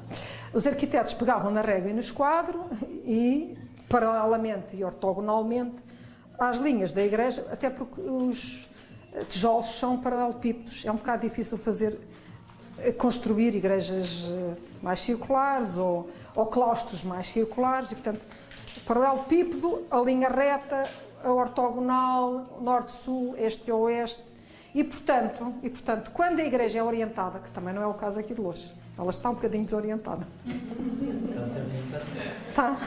Está porque a capela-mor não está virada ao oriente, está ao contrário. E, portanto, nós, quando temos a igreja orientada, temos também o claustro orientado e, portanto, temos dentro do claustro os 4 pontos cardeais, que é muito interessante. Temos o norte, o sul, este e o oeste. Embora sejam pontos cardeais muito evidentes, a mim, por exemplo, eu entro num claustro e desoriento-me. Porque atualmente os claustros não têm praticamente nenhuma referência que nos faça distinguir a Galeria Norte da Galeria Sul, da Galeria Este e da Galeria Poente. Porque já não têm nada a não ser as paredes. Portanto, não têm os tais oratórios, não têm... Pronto, portanto, o que é que eles têm? O que é que o claustro tem? Tem o sol a andar e nós, pelo sol a andar, percebemos pela sombra, o sol está ali, então agora é de manhã, então, e portanto ali é oriente, é de tarde, então o sol está ali, é poente, ajuda a orientar. Podemos passar, porque é que aparece aqui em isso outra vez? Pode outra vez passar, pronto. Isto eu fui ao convento da Ínsua, que foi fundado, como vimos, em 1392 e que estava isolado numa ilha, não é? Numa ínsula, isolado, na foz do Rio Minho. Estava e está. Mas quando houve a Guerra da Restauração da Independência e se fez à volta do convento um forte, os religiosos precisaram de ter um espaço para si, porque passaram a habitar ou coabitar com os militares. Portanto, eles tinham o seu convento, fizeram um murozinho à volta, ou se calhar já tinham um muro, mas fizeram um murozinho à volta, para poder ter um espacinho à volta do seu convento, e no interior construíram um claustro. Eu já não me lembro, mas tenho a impressão que este é ligeiramente mais pequeno que o claustro do convento de Jesus de Valverde de Évora. Este supostamente, eu não sei, eu não sou arqueóloga, eu gostava até que alguém fosse lá assim, garantir-me, esta pedra é do século tal. Pois, ou pela arquitetura chegar lá, mas como a arquitetura dos franciscanos é muito, muito despojada, é muito difícil. Mas, portanto, é um claustro construído em granito, com colunas em granito apoiadas num muro, num murete. Nos ângulos tem pilares em L com coluna adoçada, portanto nota-se uma erudição arquitetónica, e este claustro tem, salvo erro, no perímetro exterior 8 por 7,8 metros, aproximadamente. Eu fiz as minhas medidas sempre, os levantamentos, sempre que vou a algum lugar, faço a medição com passos. Depois pode ser feita com mais rigor, mas eu com os passos, com determinada dimensão, tenho uma medida aproximada dos lugares. Mas este o levantamento foi feito arquitetónico, pode ser com rigor, se tem mais 2 centímetros, ou 3 ou 4. Até um dos mais pequenos claustros de Portugal, um dos patrimónios mais importantes, ao centro tem uma cruz, e por cima passam gaivotas. Nós estamos ali assim, e passa uma gaivota, e ouve-se o grito da gaivota, e cheira a mar, o mar está mesmo ali à volta. É uma coisa lindíssima. De facto, é assim, uma coisa do outro mundo. Também vai para o turismo, salvo eu. Também não quero ouvir falar. Realmente. Se tivesse aqui o nosso presidente, se estiver a ouvir, por favor, veja que isto é franciscano e defenda este património, que é muito importante. Presidente da República, claro. Pode, Pedro, passar, se faz favor. Pronto, aqui temos um caso também de uma arquitetura, neste caso mesmo a Rábida, é a igreja de Évora de Alcobaça. Não fica em Évora, fica em Alcobaça, perto de Alcobaça. É de um antigo convento arrábido. Foi mandado construir pelo cardeal Dom Henrique. E eu estou ali assim embaixo, a tentar medir, assim, tem 2 metros. Pronto, também faço essas medições muito sumárias e depois, através da fotografia, pode-se fazer com rigor. Isto é a primeira abordagem que eu faço. Porquê é que esta fotografia está aqui? Porque é daqueles casos em que já só existe a igreja. O resto foi praticamente tudo demolido. Portanto, já não tem claustro, mas ainda está lá a igreja. A igreja já tem árvores a crescer lá dentro. Apesar, assim, isto foi fundado, este convento franciscano arrábido, foi fundado pelo cardeal Dom Henrique, mas mais tarde já foi remodelado e foi feita uma nova igreja. Supostamente esta que está aqui já é do século XVII, de qualquer das maneiras é do século XVII. Não é preciso ter árvores a crescer lá dentro, não é? Nós temos de ter respeito pelas pedras, pelo espaço que foi usado pelas outras pessoas, que foi construído por outras pessoas, que foi feito à mão, que foi um espaço religioso, é um templo, não deixaram cair, mas enfim, mas já estão as árvores a crescer lá dentro. Não sei se é falta de... não sei, eu não sei o que é que isto é. Pode continuar? Pronto, aqui ao lado ainda tem este edifício, não sei se pertence ao convento ou não. Isto faz assim um desnível. Nós entramos aqui por uma parte alta, é um bocado como o Varatojo. Entramos assim numa cota alta, depois descemos umas escadinhas e chegamos ao convento descendo. O terreno é assim. O que é que eu queria falar aqui em relação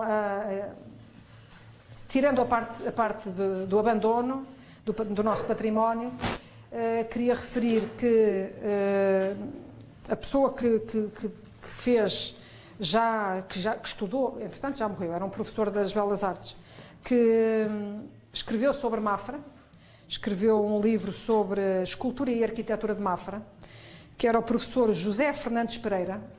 O professor José Fernandes Pereira, embora tenha estudado o convento e o palácio de Mafra, ele tem um capítulo na introdução do seu livro, que portanto é a publicação da tese dele de doutoramento, em que analisa a arquitetura dos arrábidos. Portanto, analisa, define, portanto, faz uma análise muito exaustiva e, portanto, este convento entra na sua análise e, portanto, ele destaca o essencial da arquitetura dos arrábidos.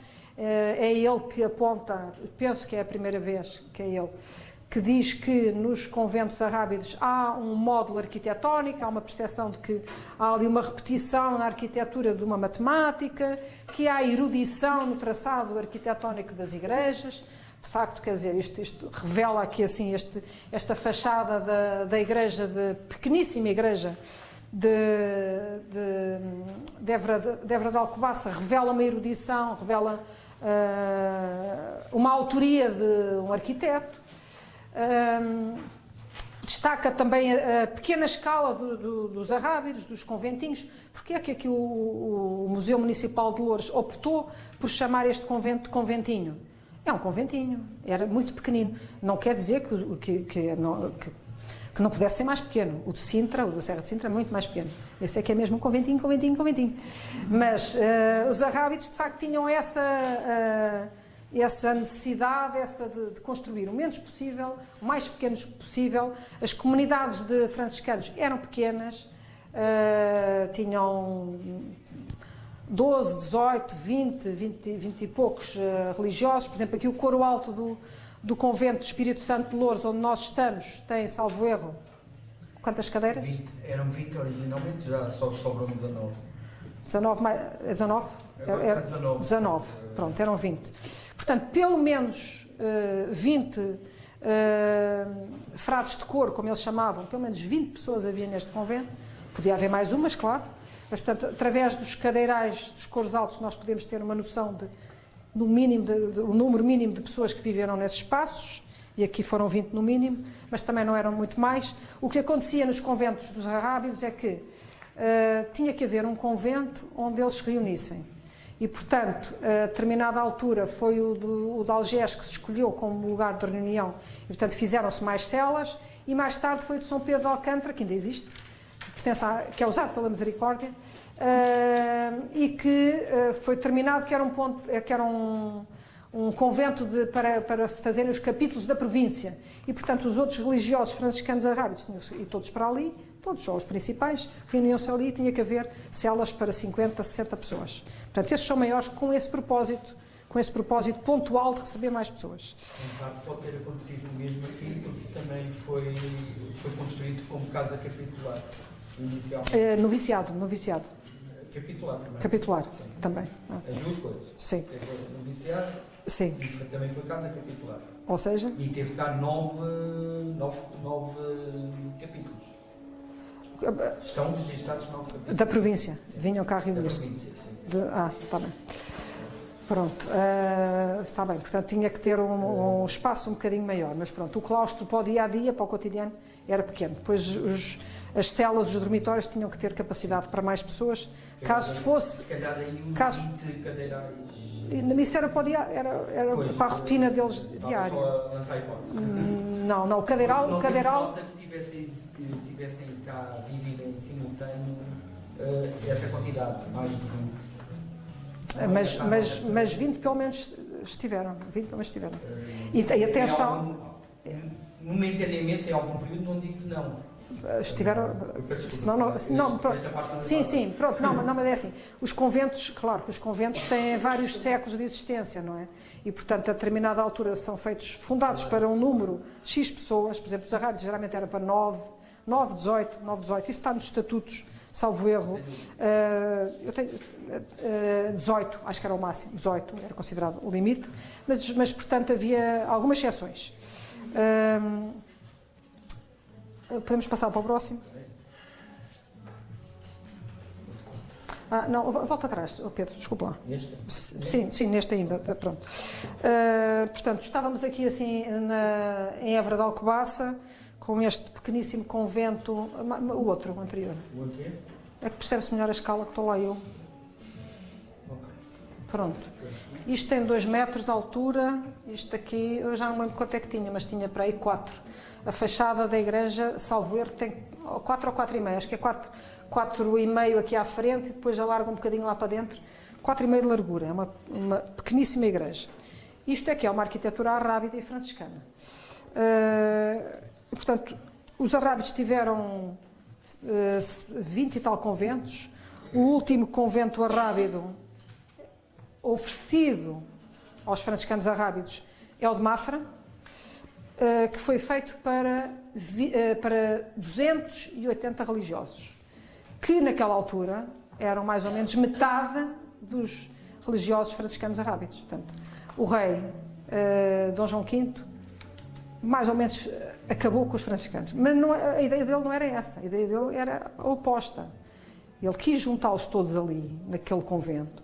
E, portanto, metade foram para ali. E fez um convento que era completamente ao contrário do que os franciscanos defendiam. Mas pronto, mas aceitaram. Portanto, talvez não tivessem, se não o tivessem feito, teria sido melhor. Mas pronto. Vamos continuar. Pode passar, Pedro. Sim, mais para a frente. Ponto 4. Ponto 4, para acabar. Vamos acabar.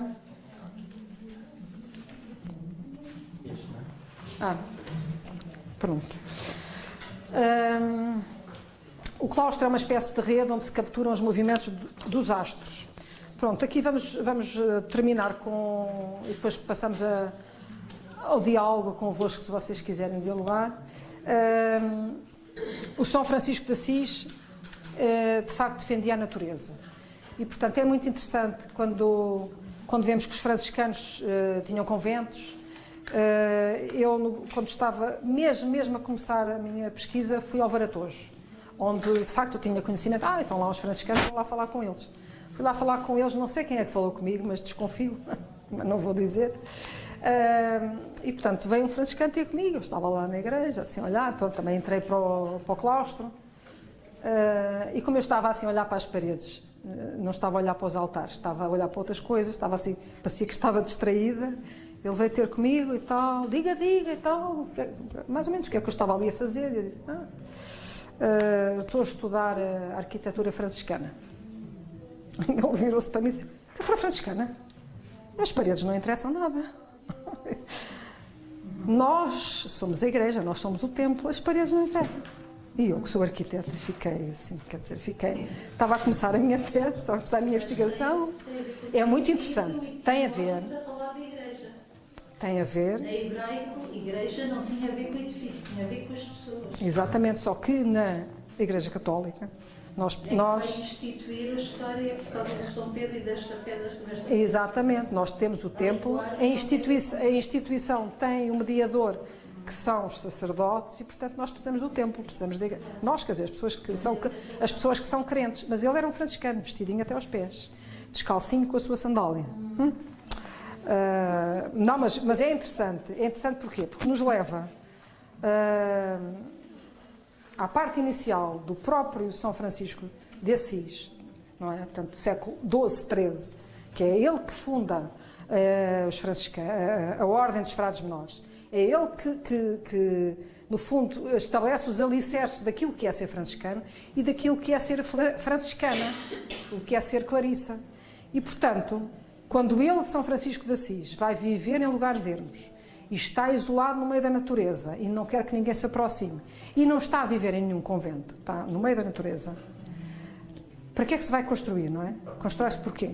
Porque eles se vão aproximando da cidade e vão precisando de se fechar e de ter um claustro, e precisando de ter um convento, e precisando de construir uma arquitetura silenciosa, que o ermo já tinha.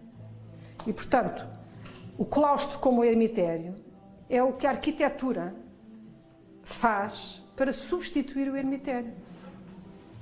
Os arquitetos fizeram os claustros, seja para esta ordem religiosa ou para outra, para construir um lugar, um espaço de recolhimento.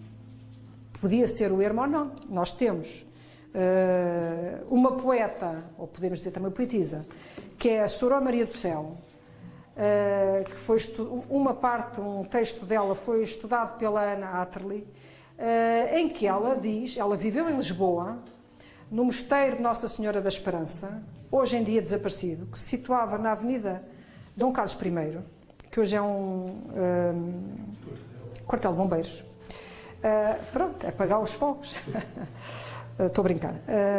E, portanto, essa Clarissa, que fez uma vida de clausura perpétua, escreveu e foram publicadas as suas obras, não todas, mas numa delas, e isso a Ana Atterley não comentou, portanto, a parte de ela ser Clarissa ou não, não comentou, mas, portanto, eu sei que ela era Clarissa, e ela comenta precisamente o facto de uma religiosa que está em clausura perpétua poder fazer vida de ermita. Mas como é que faz? Não está no ermo, está na cidade, ou está nas imediações da cidade. Como é que ela faz vida de ermita, não é? É essa questão que é interessante, é o claustro como ermitério. E o silêncio, a prática do silêncio, e o recolhimento nas ermidas dentro do claustro, nas ermidas na cerca, e o saber recolher-se e retirar-se, não estando num espaço ermo, estando no meio da cidade. E ela escreve poemas sobre isso, a Soror Maria do Céu, que era Clarissa. É, sim. É estranho porque ela era modernista. Quem?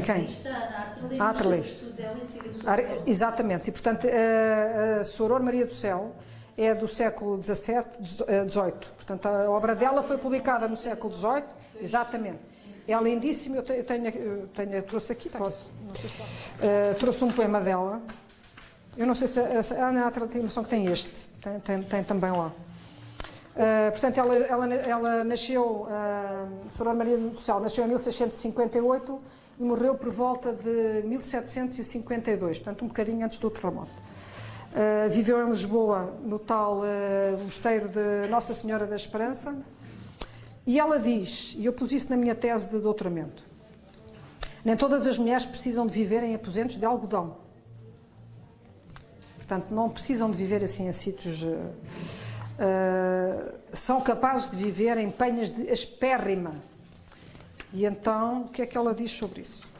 Diz o seguinte: a constância de levantar das penhas fazia muro ao mais escondido lugar, por defendê-lo até dos raios do sol, deixando-o tão oculto que só passos de amor puderam descobri-lo. Assim soube Preciosa achá-lo, e buscando com sua companhia a porta da dureza daquelas penhas, lhe saiu ao encontro um homem que, dando a entender, vivia ali como guarda, não assustou com perigo. Este fazia gala de umas peles que vestia. O semblante desabrido, as palavras ásperas, assim disse para sereno com grande inteireza: quem houver de pisar este lugar há de fazer-se aos usos dele. Mas se a vossa companhia traz curiosidade nos olhos e melindres na vontade, logo, logo vos tornais com ela, que eu não sou o homem que por satisfazer antojos destrua-leis. Amigo, respondeu Sereno, estas damas vêm por ordem de claros. Portanto, estas senhoras são clarissas, que já sabeis o que vale em sua majestade. E para maior justificação as acompanha Cândida. Damas, replicou grandemente indignado o homem, damas ousai a nomear este lugar? Que nome é esse para se ouvir em tal sítio? E de onde lhes façais aposentos de algodão, que aqui só entram mulheres de bronze. Solitário acudiu Preciosa. As que vedes têm tanto valor que saberão fazer abrigo de uma pedra quando lhes falte outro cômodo. E não o nosso melindre, mas a política daquele ancião nos afeminou o nome. Quer dizer, o que é que esta Clarissa está a dizer? Nós somos capazes de viver num ermo, não podemos. Somos capazes de viver debaixo de uma pedra, por cima de uma pedra, não podemos. Portanto, o que elas faziam era usar o claustro e usar a clausura e usar o recolhimento como espaço franciscano de recolhimento e de silêncio equivalente àquilo que a parte masculina dos franciscanos fazia. Para terminar, portanto... ainda temos isso, já me tinha esquecido. Pronto, então vamos pronto. Isto é um claustro goês. Temos quanto tempo? 5 minutos. Então, está bem, siga bem. Isto é um claustro goês de São Salvador do Mundo, que é uma pequena reitoria fundada pelos franciscanos em Bardês, que é a zona norte em relação ao rio Mandovi, em Goa, que eu tive o privilégio de lá ir.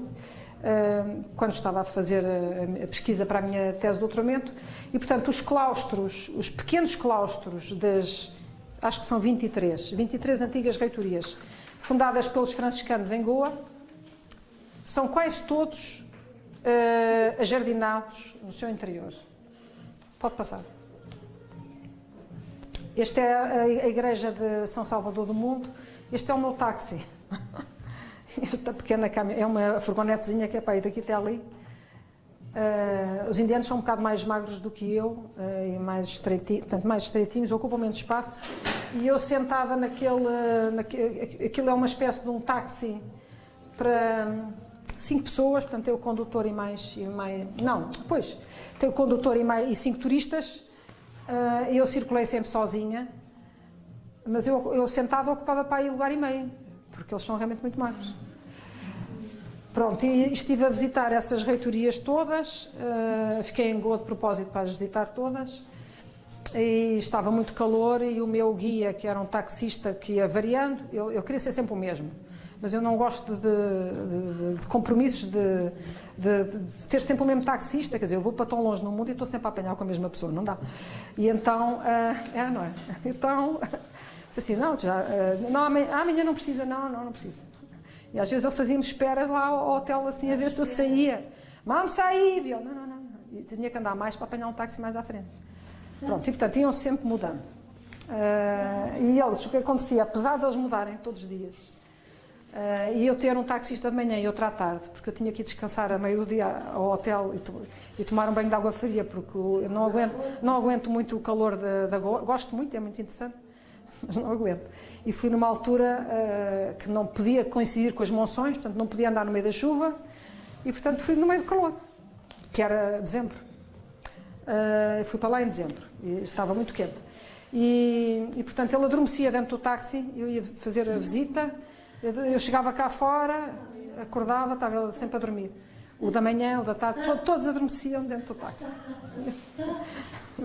Pode passar, vou passar.